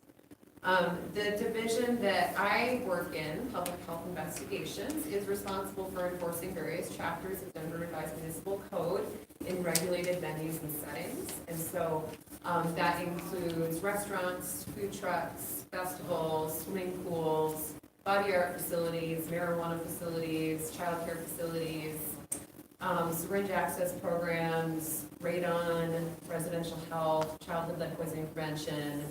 And then we also have a role in kind of evaluating and responding to emerging issues that have a public health component, particularly an enforcement component. And so we have very broad authority to intervene where there's a clear public health issue, but where we might not have a set of regulations specific to that situation.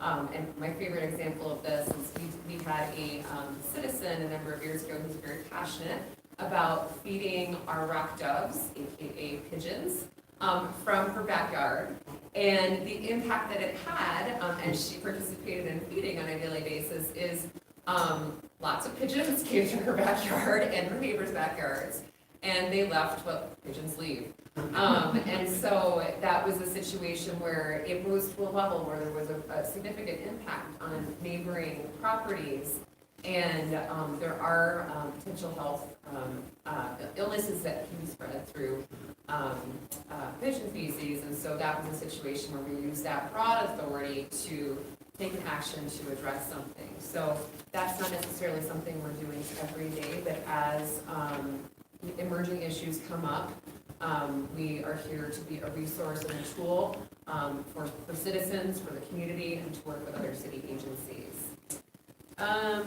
Let's see. The other thing I failed to mention about some of the work that my group does is we work on infectious disease control. So if there's an outbreak of communicable disease, we partner with our epidemiological experts over at Denver Public Health and work to evaluate those issues and put controls in place. So that measles case that you heard about a couple of weeks ago, we're doing coordination with the state health department and with Denver Public Health and other local health departments to try to make sure that we have the surveillance and controls in place and that we're communicating effectively with the public. Emergency preparedness is another hat that we wear. And certainly, I would be remiss if I didn't emphasize the efforts that we invest in education and technical assistance, both for regulated industries, like the ones that I rattled off, but also for citizens. And so we're just as focused on trying to help citizens understand how they can handle food safely, how they can have their Thanksgiving meal safely, as we are working with restaurants and other regulated facilities. So, okay, I want to kind of segue a little bit into what we're all really here to talk about for this session this morning, which is public food donation. And I want to give a little bit of history and background on my agency's involvement with this. Please keep in mind, I am not representing a holistic perspective here. I'm just kind of sharing the experience that I've had, which is one little piece of a much bigger picture, and the role of my agency up until this point. Historically, the health department in Denver has not proactively regulated public food service operations. We've operated on a complaint basis, and so from time to time complaints come in. Our goal is to address any health hazards and communicate with the folks that are serving people and really try to make sure that we're taking all the opportunities we can to provide safe food. The last thing we want is rescue food that is temperature abused or mishandled by a food handler and can cause illness. And we've seen those scenarios before. And so we feel really strongly that everybody in Denver deserves safe food. And obviously that's a challenging line to walk when we're talking about food donations. The landscape of food donations is critical to our community. The work that all of our food rescue organizations and also all different manner of charitable food service operations are an integral part of our landscape and the services that the city overall provides to support our community. And so again, when we've intervened on a complaint basis, our approach has not been, this operation doesn't have a license, we need to stop. Our approach has been, okay, we're not addressing licensing components for charitable food operations right now, and we really want to just help understand what you're doing and see if there's opportunities to do it more safely. And I'll tell you, sometimes that can be a challenge because we all have different stakeholders and different constituents. And so, especially with rapid growth of our city, I think we see a much more frequent juxtaposition of different interests converging. It makes it very challenging as a city to try to figure out the best path forward to accommodate that growth. And so that is part of what this conversation here is today, is to share ideas, particularly this afternoon, get input, and really have conversations together about some possible directions that we might be able to go. And, really, we want to optimize opportunities that we already have. As Scott said, if we have 4 different organizations that are feeding a food service operation in a park at one time, there's going to be food waste, very likely, that could have been used elsewhere. And we're also not taking a real coordinated effort to try to link people up with services. And so there's a lot of opportunities that we'd like to consider in that realm as well, as how do we expand an opportunity from just being let's feed people, let's get people food, to how can we really innovatively connect people with resources. Obviously, Denver is not unique in that many cities around the country are dealing with similar challenges right now. And so one of the things that we do is talk to our counterparts in other cities. We're a member of the Big Cities Health Coalition, the health department is. And so certainly some of the biggest conversations there over the last year have involved not just this issue, but larger community needs, and really finding innovative ways to provide services and support our most vulnerable populations. Let's see, so my next slide here. I had a beautiful slide of the landscape of Denver, and it was kind of very relaxing to look at. Scott can see it, it's right here. He looks so, yeah, I'll send this out afterwards, and you all can enjoy my peaceful slide. But don't worry, Scott's gonna bring some other pictures for you to enjoy here. So let's see. Environmental impacts. I do want to piggyback off of Scott Gilmore's comments about environmental impacts, because certainly the focus as we have conversations first and foremost is on the health and well-being of people. The charge of my agency is not just public health, but also the environment. And so to kind of mirror some of the considerations that Scott talked about, managing our parks in a way that's sustainable and that is efficient in terms of our city resources, and is going to leave the same type of resources as good as they are now, if not better, for future users, is a focus as well. And with the example that Scott was talking about with the pest issue that occurred in the fall, late summer, I think, was that right? A lot of there was a tremendous amount of coordination with library staff, with Denver Parks and Rec, with the State Department of Personnel Administration in charge of Veterans Park, and our agency was in that mix as well, kind of serving as somewhat a coordination role between the different agencies. With pest management, if you don't have a coordinated approach and you have a number of different facilities or venues that are in close proximity, you're not solving our problem if you don't take a coordinated approach. So if we have the library that has their pest management program and they come in and have a treatment, guess what happens? All of the furry little guys just run over to the neighboring area. So it really does require a coordinated approach and probably a lot more resources than you might be aware of if you're just kind of walking by or just saw a piece on the news about it. I do want to emphasize that rodent populations are a part of urban and not urban environments. And so we're not, our goal is not to eliminate rodents from the urban landscape. We have to manage them. And so, the stewardship of people that are giving food away is a really important component and something that we would like to kind of elevate the message for.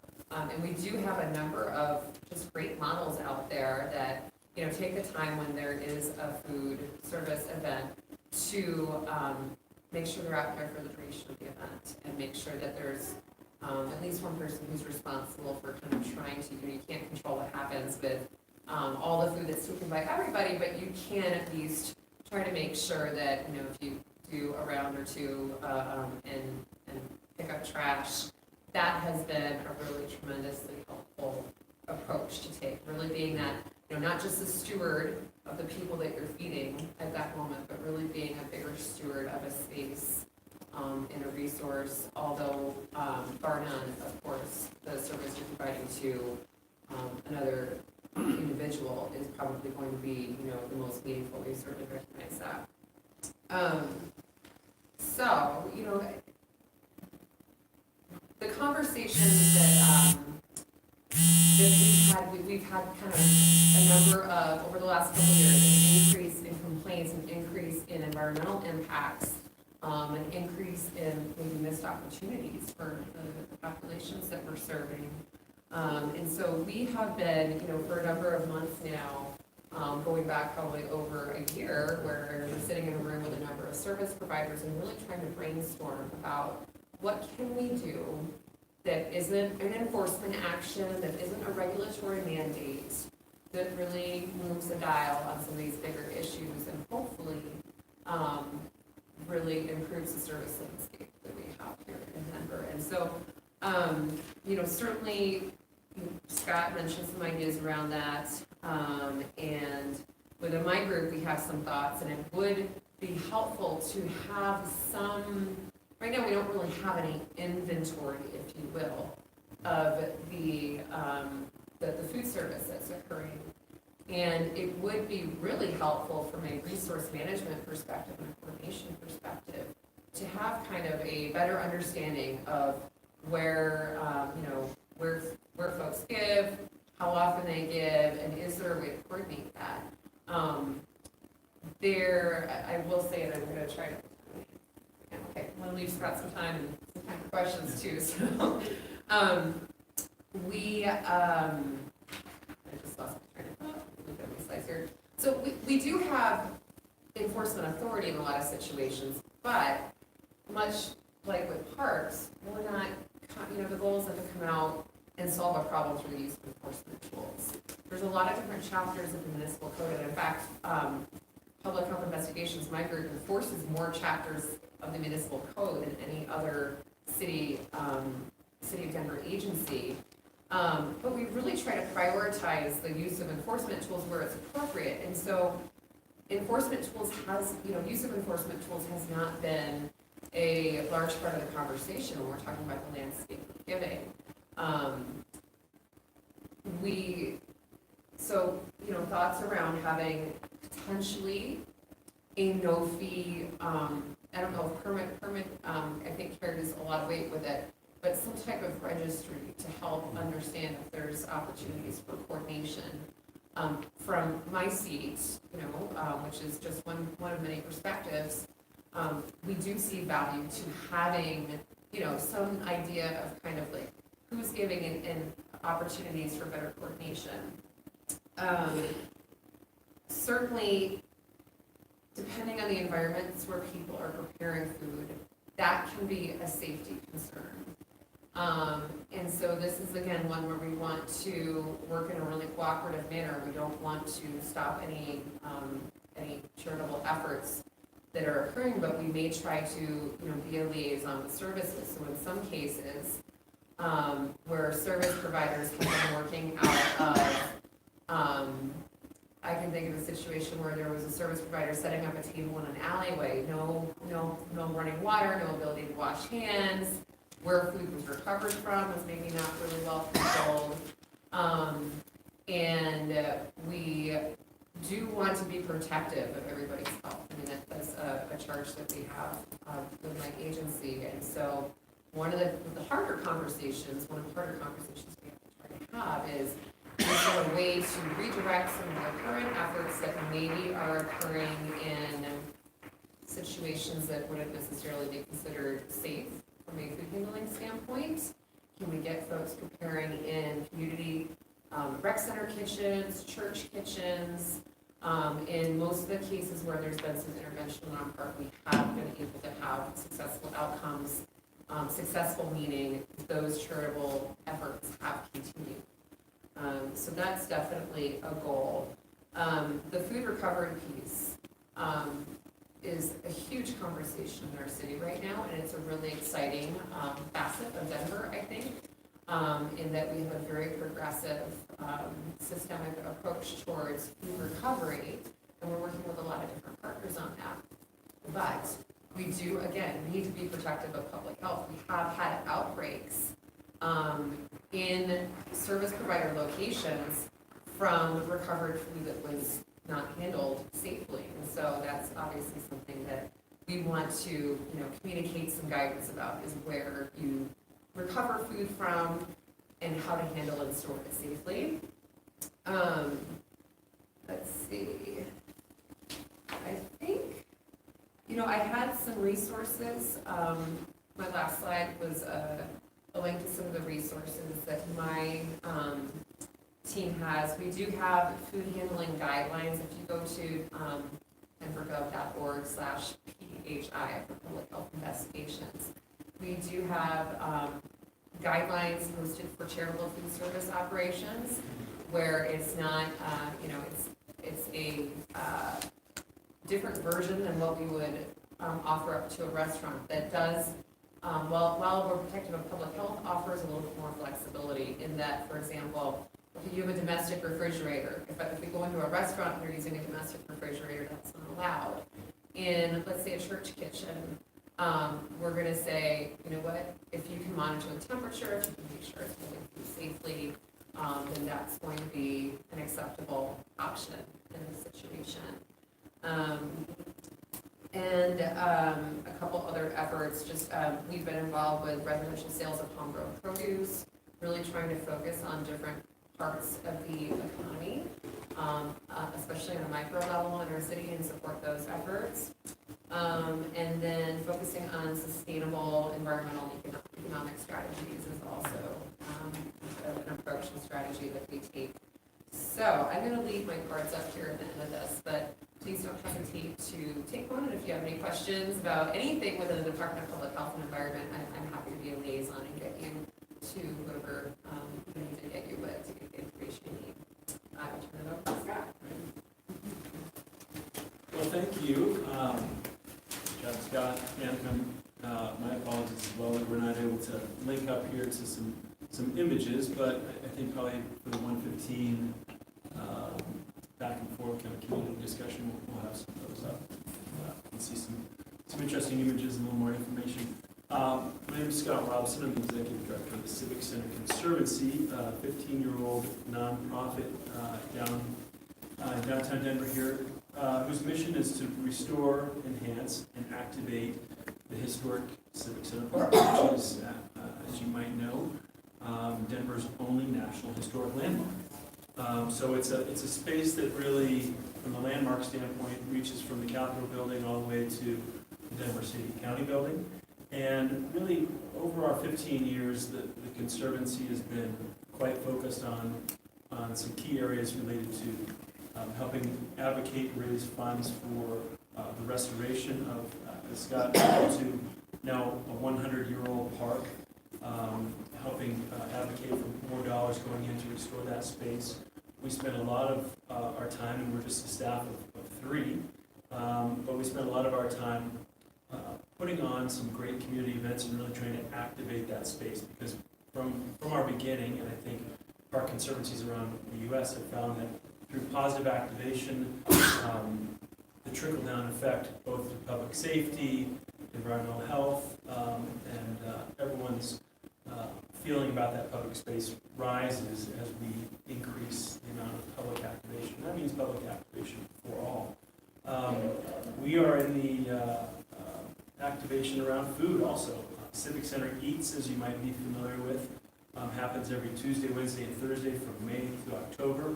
That's obviously not a food donation process. That's a program that we work very closely with the city and environmental health to pull permits, make sure we have safety and environmental health plans together, and each food trucks is regulated, as you might expect.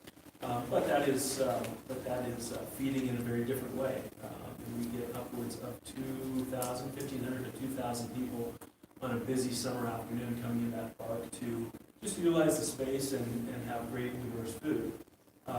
And we are also incredibly supportive of the concept of food donations in our downtown core, including Civic Center. But as Scott alluded to earlier, I have been fortunate enough to play a couple different roles within the city of Denver under Mayor Hickenlooper's administration. And now I really am enjoying kind of being on the nonprofit side of, to some degree, public space activation, management, advocacy, which is a really fun place to be, specifically Civic Center Park, which has, I would argue, more opportunities and challenges than any other park in the city of Denver. 268 parks in that ballpark. It's an incredibly diverse space, and it has been for decades. It is and will continue to be the crossroads of our city, in the heart of the city. I don't want to focus my comments completely on Civic Center Park, because really this is a conversation about food donation in public spaces across Denver, and I think all of our minds. The Civic Center happens to be maybe the most visible of those spaces.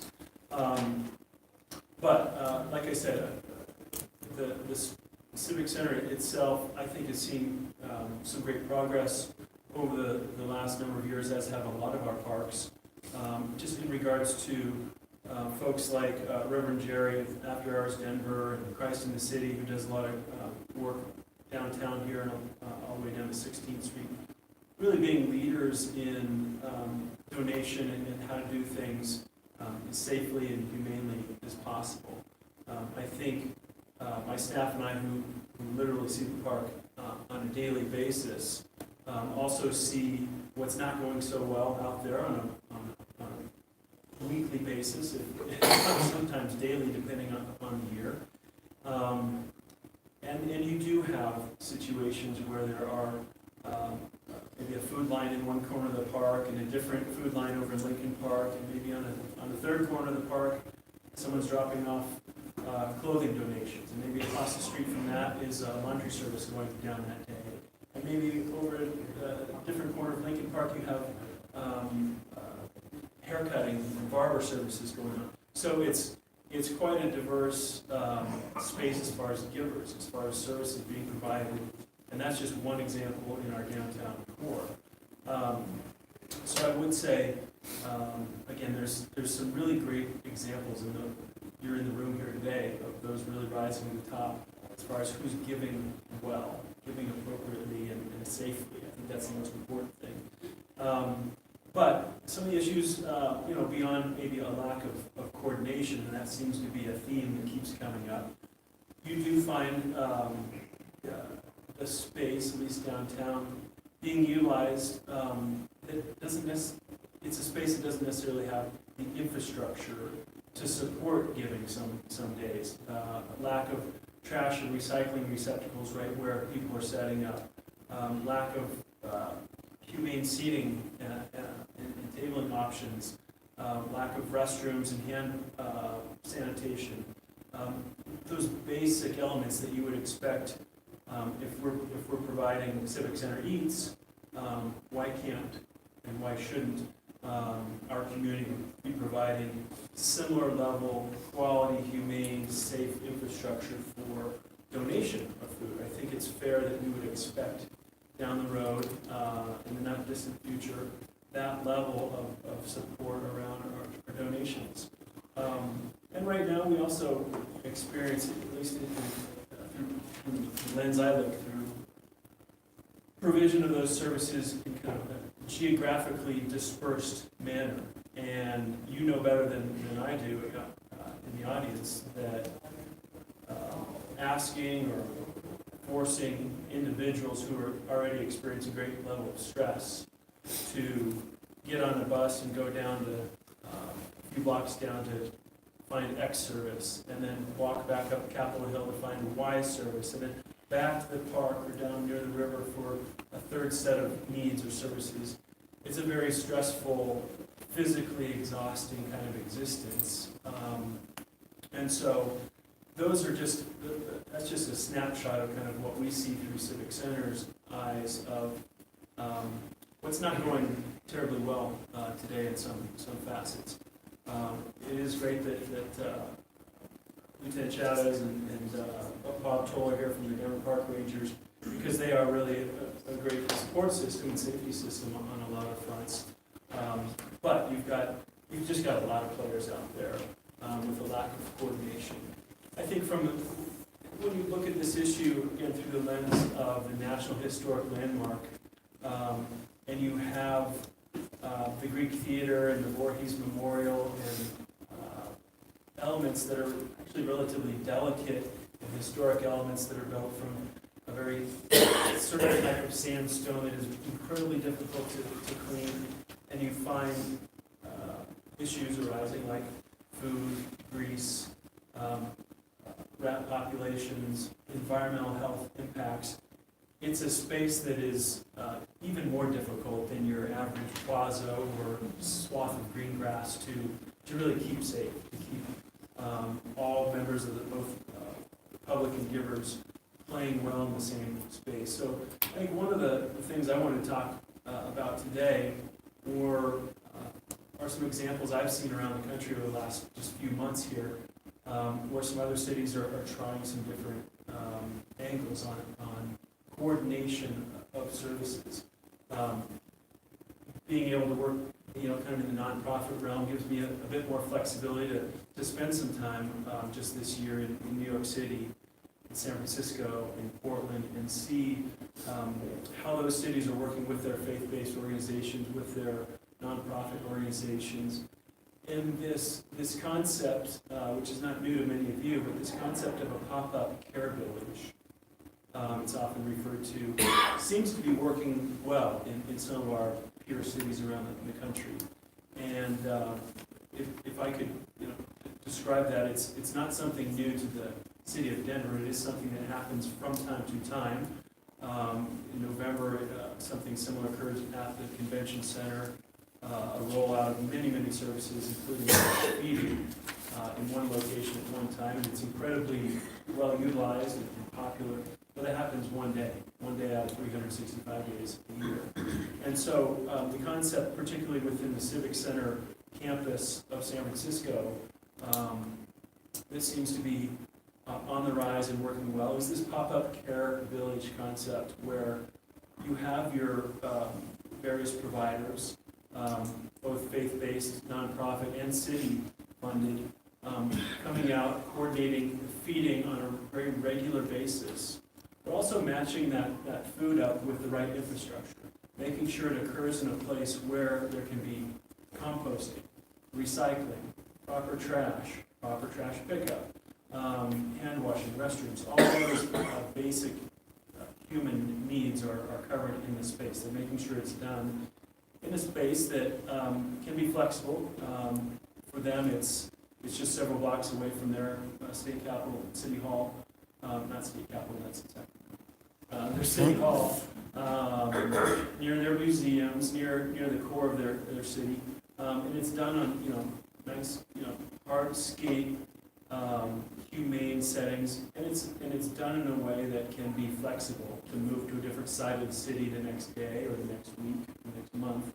And we've seen the same thing happen in LA and Oakland and Portland, along with New York.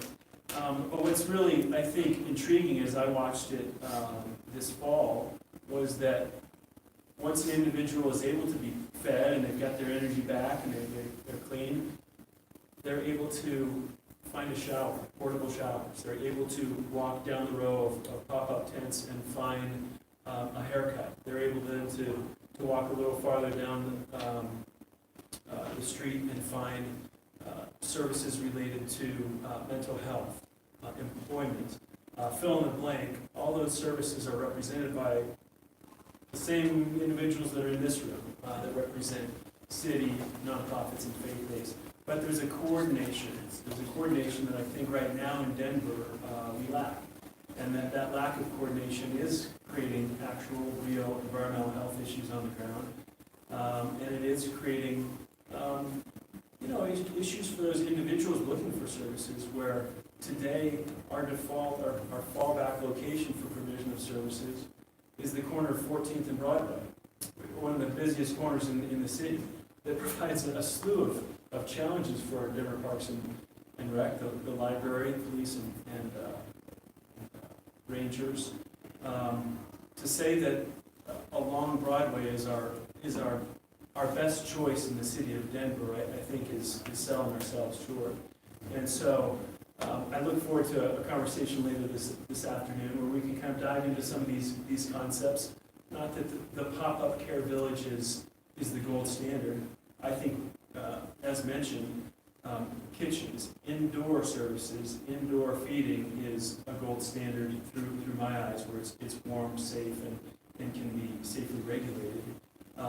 But until we're able to move that ball forward in the downtown core to find proper and coordinated indoor space for us all to use, I think that the concept of coordinating ourselves to provide more than just daily feeding, but services in a more coordinated fashion, it feels like the time is here.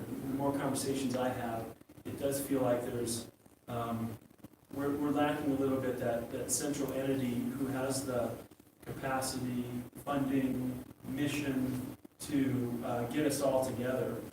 Because I don't think anyone says in this city, oh, we're driven to make sure we serve in this exact spot. We're serving because we love this spot. We're all serving and giving because it's our passion, because we want to help those in need.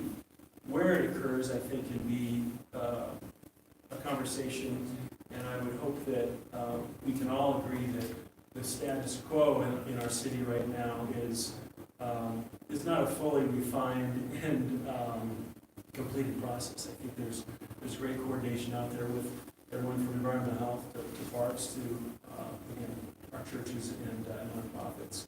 So, and I should probably throw out the disclaimer, I'm not necessarily waving the hand that the Civic Center Conservancy is the appropriate coordinating body. This to be completely honest, is a bit of a new conversation for us ourselves. We have been around 15 years, but we are a staff of 3 focused on really activating that public space for all in very positive ways. But through our board of directors, through our new strategic vision, we have really determined ourselves that being at the table, being more involved in some of the toughest social issues that face not just Civic Center, but our downtown core, is important to our small organization. And so if we can help bridge some conversations, if we can help be a coordinator between government and nonprofits, fantastic. That's great. We're all ultimately for healthy, safe, and inviting public space, and that for us is the Civic Center Park. So those are just a few thoughts from my experience, and I look forward to questions and kind of diving into some of those concepts as we move forward here. All right, great. Well, first let's give a hand to our panel.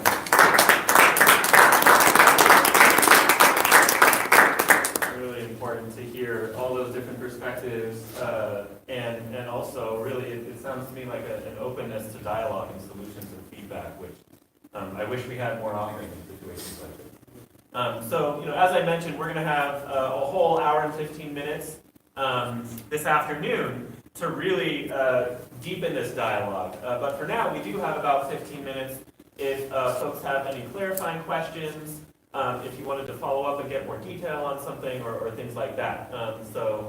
Looks like you're... Yeah, I have a couple of questions. Scott, first, you're talking about these pop-up service and centers, and I have participated in the one that's held at the convention center. They have also occurred. Actually, a Muslim faith group does that down off of Welton in the summer. It was just actually about 3 months ago now, I guess, maybe October or something like that. But did you find, because you mentioned some key communities that have a significant difference than we have here in Denver, and that is that they have villages, they have tiny home communities, and they have pop-up spaces where people live.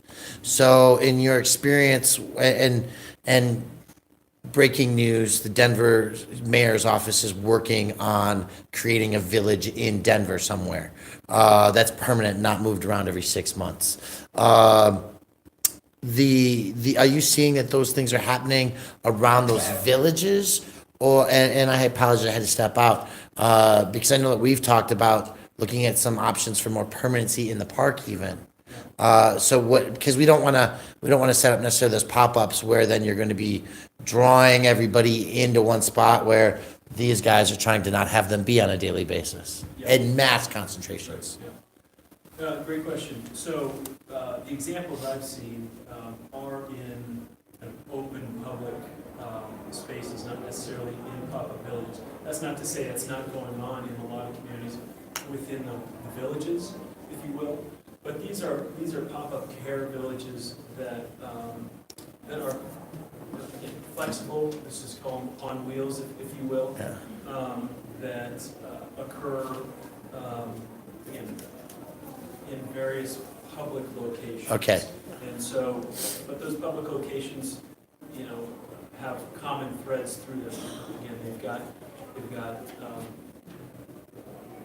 hardscapes, restrooms, access to electricity, ability for multiple cars and vehicles to come in, park, line up.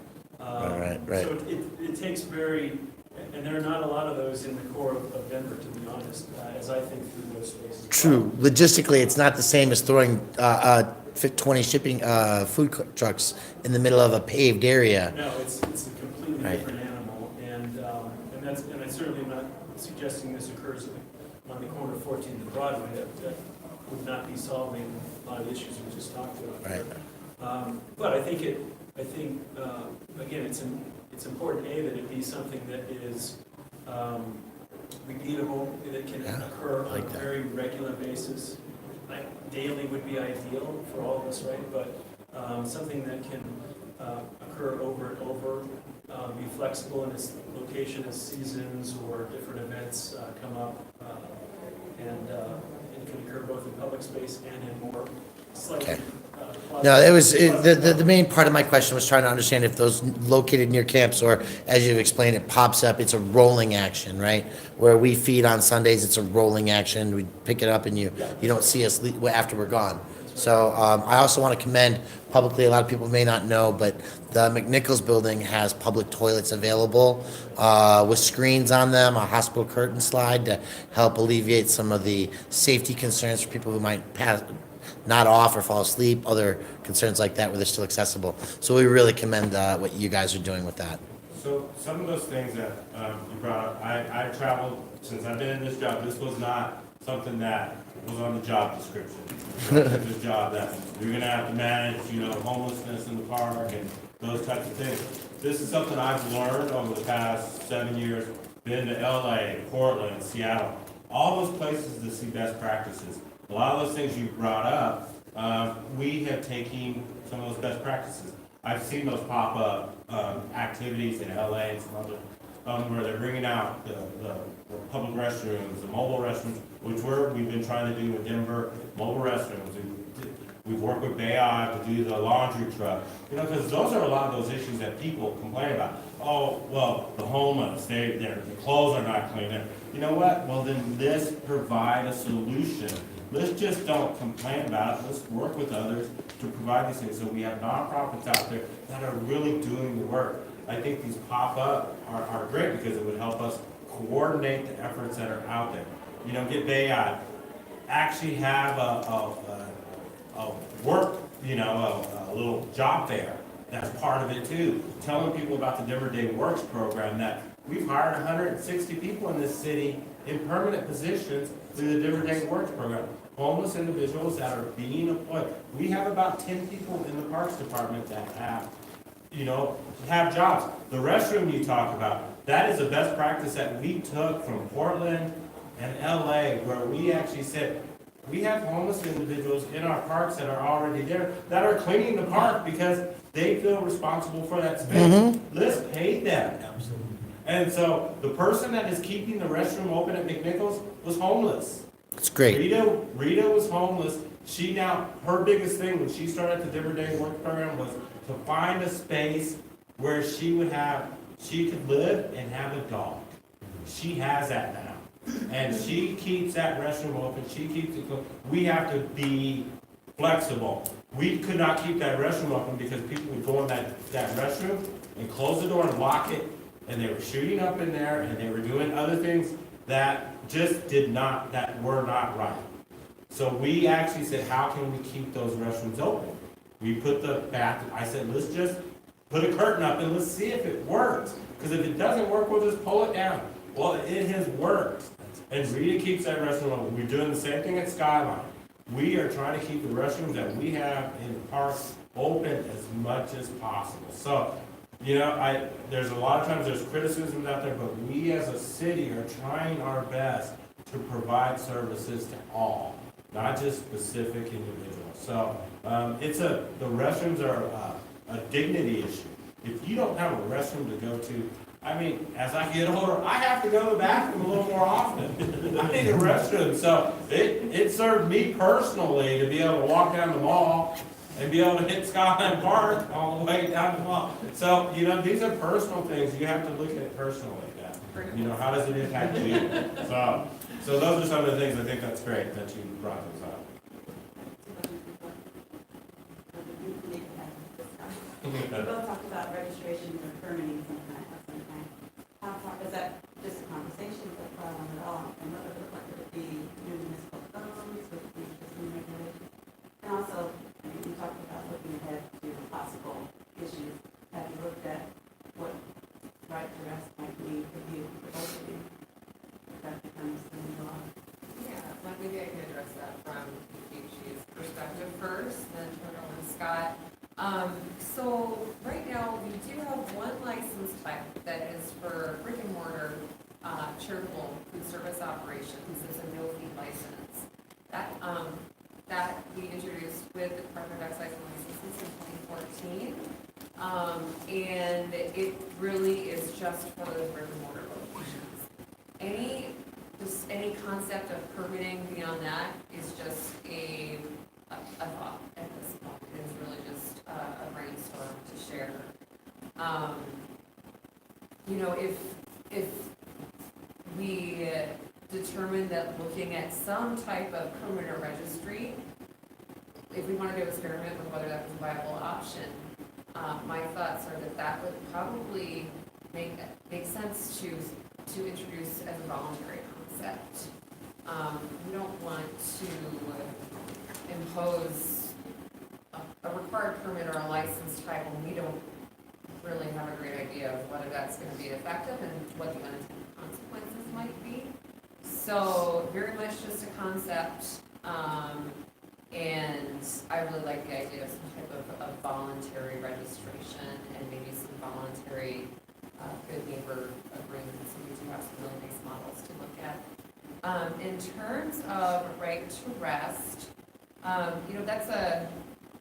that's a big question. I certainly don't want to speak on behalf of the entire city, but what I can say for the Department of Public Health and Environment is that some of the considerations that we would evaluate with potential legislation is when we have an egregious situation that warrants enforcement. These things don't come up every day, but if you have a situation where you have an entity or individual who is, willfully contributing to a hazard, somebody who is dumping trash somewhere, and it's not an impact of or a consequence of being homeless. We want to make sure that we preserve the tools and the authority that we need to address those types of situations. So I think that would be the concern that we have and what we evaluate for is is there legislation that's so broad that the unintended consequence will be that it hinders our ability to address significant hazards that our city relies upon us to be able to address. So, what was it? Permitting. Permitting. I just threw it out there. And I don't want, that would be totally voluntary from my standpoint, it would be totally voluntary. I don't want to put something in place that then people are saying, oh, well, Parks is just trying to manage everybody and they're trying to put roadblocks in the way. I want to be able to help people coordinate, and just know that there's other groups out there that can help, or there's a service already provided, so do we really want to be in the same space? So it would be, I like the registry type maybe system, or I was just saying, I was kind of just mentioning that it's not outside of the realm, and there are other cities that do it. So just want to be supportive and help coordinate all the efforts out there. On the right to rest, as a city, as a Parks Department, we actually manage for park rules and regulations. So we manage for curfew, okay? It'd be incredibly, for the right to survive. That would actually, there would be no curfew. It would really be challenging. We want to make sure we're connecting people with services. Allowing people to just live in a tent in the park is not connecting people with, services that get them out of that situation. So to just allow it as a city would just be really challenging. Like I said, I've been to LA probably 4 times. I've been to Portland. I was just in Seattle over the weekend. There's some situations out there that are just, it's scary when you see these encampments of 50, 60 people. There's no services, there's nothing, and there's no support. And so our goal as a city is always to connect people to services and trying to make sure that they have the support they need to be successful. And that's the big reason. That's one of the big reasons why I have worked incredibly hard to work with Bayard and the other departments to make sure that the Denver Day Works program is moving forward and is successful. We just need to connect people with things that help them get off the streets and out of those situations. Scott, if I can follow up to that, and I do apologize, but I just met this weekend with representatives from villages in the Portland and Washington State area, and I want to correct what you said, because those pop-up camp cities, whether they're tent camping or whether they're the villages, they are provided with services, and the city is like making sure there's toilets and potted water available. I didn't mean the pop-up ones. I was talking about just the encampments off the highway and the other ones. Okay. They're on their own. Got it. Okay. So I'm very supportive, and this administration has found, finally, like you mentioned, they have found land for the tiny home village, which Right. actually can expand now a little bit more. Yes. And so that's in Globeville. Right. So with that though, things we want to be supportive of. right, but with that though, the right to rest, is my understanding, would not eliminate administrative curfews for private, for public and private properties. My understanding is that would still be the city land versus the parks. I might need a correction on that too. That's not how it's written. It will Okay. eliminate curfew. Okay. So that means basically, our parks, I couldn't enforce our rules and regulations in our parks. It would really tie our hands to making sure that our parks we can manage our parks. Okay. I know we had one more question from Jerry, let's take this as our last one, and then we'll have to head to lunch. Sure. It's for Dan. I get asked this all the time, and I don't have people think I have a good answer because of what I do, but it doesn't apply to my world.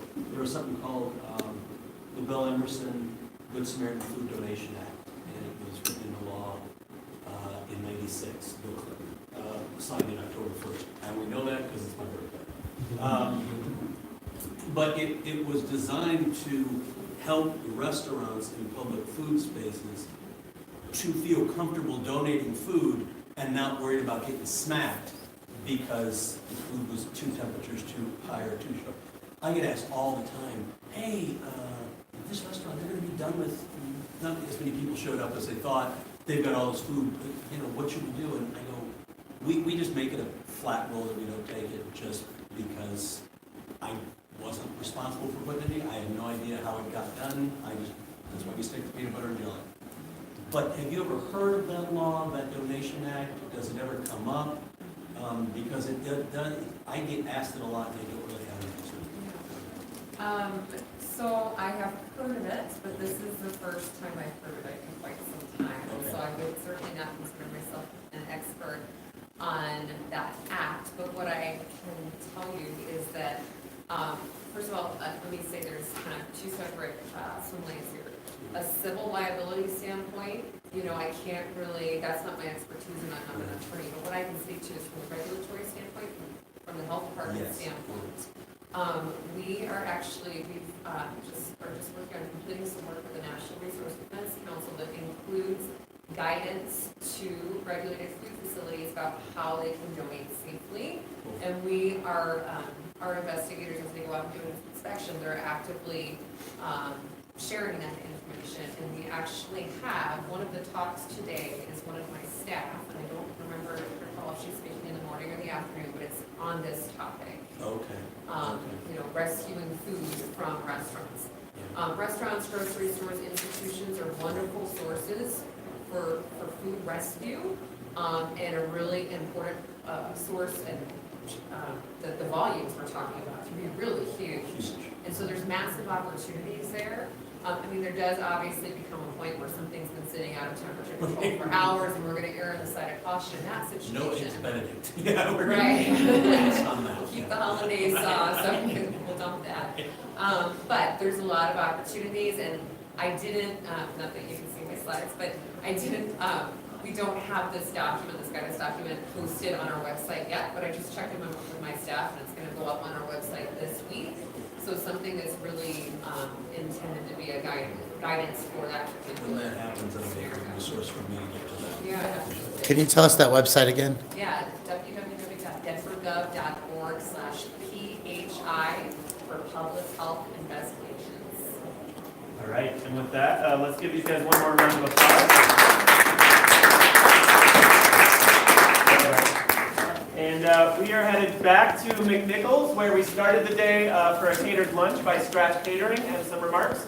We'll be back here this afternoon, and this very room is where we're going to continue this conversation. So thank you all for coming.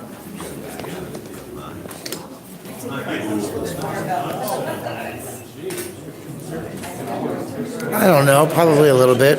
I'm gonna go up and say hi. I want to meet that lady. We'll leave the camera where it's at for now and make a decision. I think we might shut down for lunch, just to not have to deal with that being nonstop. I just was curious.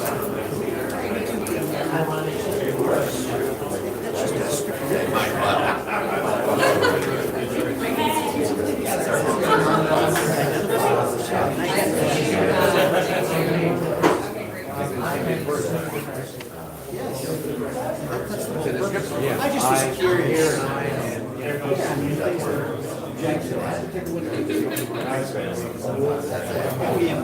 Yeah, okay. Hey. I'm Alex, and I'm the person sitting in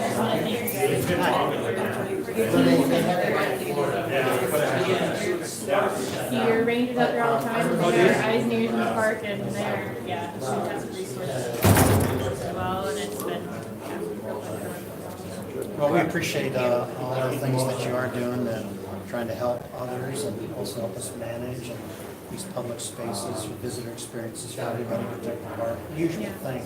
That's what you get with people trying to keep care. it calm out there. Sure. And I think day to day, most of the time, it works pretty well. And everybody can equally use and show parts.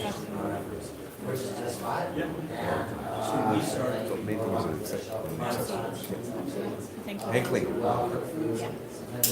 How often are you out there? So we send missionaries out there just to walk around and hang out with people 3-4 times a month. So we're in Civic Center just hanging out probably frequently, but we do our big lunch for Veterans Park once a week. Veterans, you mean at the state? Yeah, on the state side. We're over there once a week, and then we're in the Civic Center. Probably at least 3 or 4 times a year, just walking around talking to people. Let's say, like, it's like, Yes. you know, for It's lots of challenges. And parks are places for people coming from a variety of reasons. There is as much as the rainbow in terms of experiences people are looking for, gathering places. I found it interesting. I've been in things, it's just fascinating what people use. Whether it's or what I see a lot is people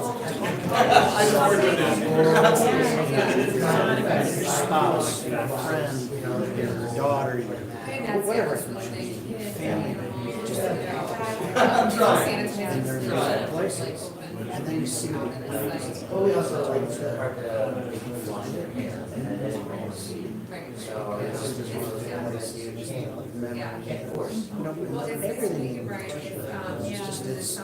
It's really challenging. And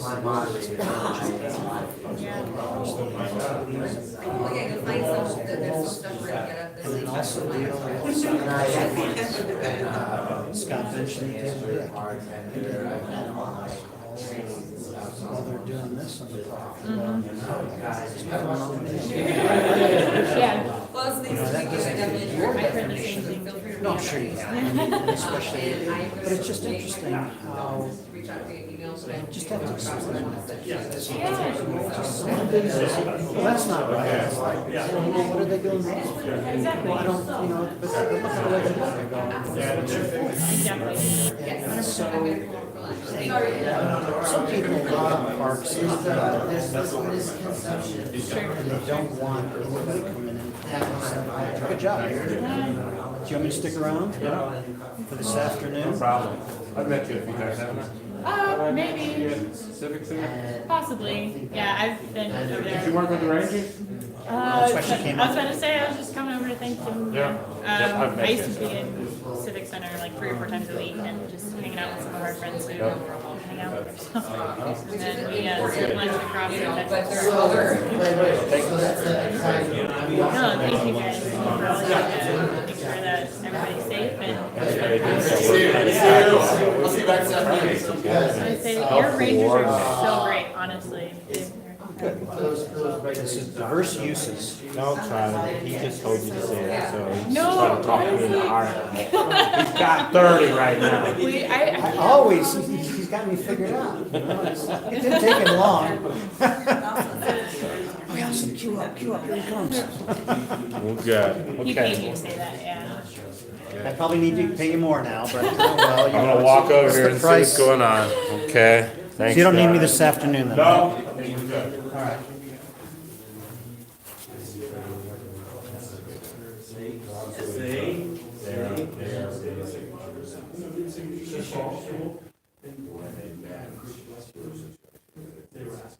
It's been challenging. Anytime I've come up to him and said, hey, can we do this? Scott will do whatever. Yeah, we've got one other question. Yes, you're right. Yeah. You're saying a lot of great things about it. I appreciate everything that you do. Try to be flexible. No, it's my understanding that it's the right to rest, though, is like, the alarms that can't be yeah. Yeah, they're here.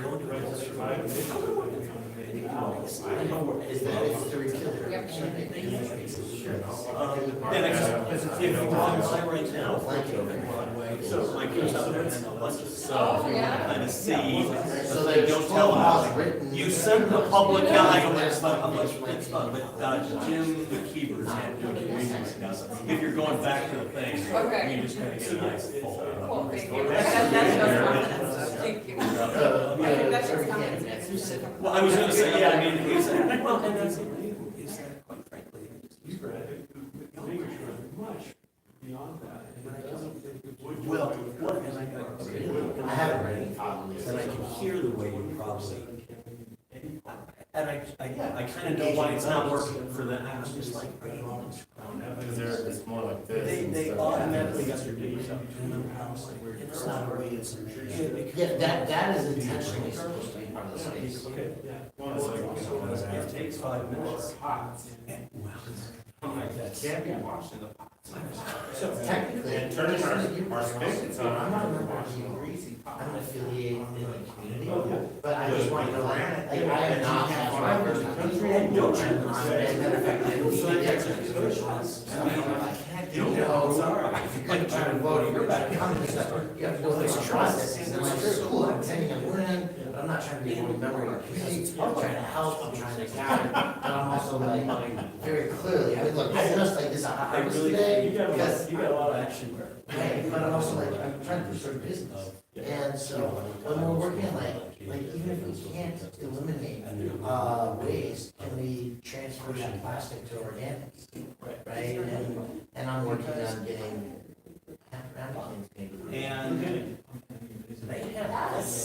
Maybe you can cost a little more. I hate to say it, man, but it's sometimes good to know, like Peter is as nuts as any other. That's why I always, Yeah. a lot of our students. There's so much anger. Part of the anger. After hours, if you want to see the super work, go out to the park, see after hours, and they're doing it right. That's how we're after. They're Benjamin You don't see speaking later. You don't see anybody there. It's clear. It's clear. All the trash is picked up. Yeah, I know, it's like, there's so many things packed into this thing. Yeah, Because but, in but my- anyway, this conversation is about public spaces. Yeah. And, Half you it's a strategy. or just, there's That's times where where that would have such such are not, massive people bring devastating pots. impacts on public spaces. People I stand think we just gotta- and then we we started all of the park, we soup it. It's like, And a huge piece of it is. I believe so. I'm gonna find these things out. I'm more interested in Benjamin. Let's see if we can find out. If Julianstein doesn't know that extra effort, then it impacts. But also, what's interesting in the language too is it makes it a civil, makes it a crime for anyone to. Yeah, I mean, if another group comes up, Approach a, like, I'm like, you can tell me where to be, like, all I'm saying is, rather than do sports is a different, into your level and cross. Interesting. Well, we'll find out more. I'm still learning. That's news to me. So we want to definitely learn more about that. Benjamin. Yeah, he was in the other room. But I know, like, we're all going to eat. He's a speaker later. So yeah, we'll get you connected. And man, I am excited because we're got to be getting close to that meeting time to start talking about Civic Center Eats. And Here's my struggle going into that meeting. Where is our, can I pull in kind of the greening offices of the city? Can I pull in corporate partner? Why not? To help fund what is going to be. It's not easy to transition, so you have to. Eric and I started running numbers, and it's like, holy shit, if we're gonna do this right, there's a major price tag that we gotta figure out that delta.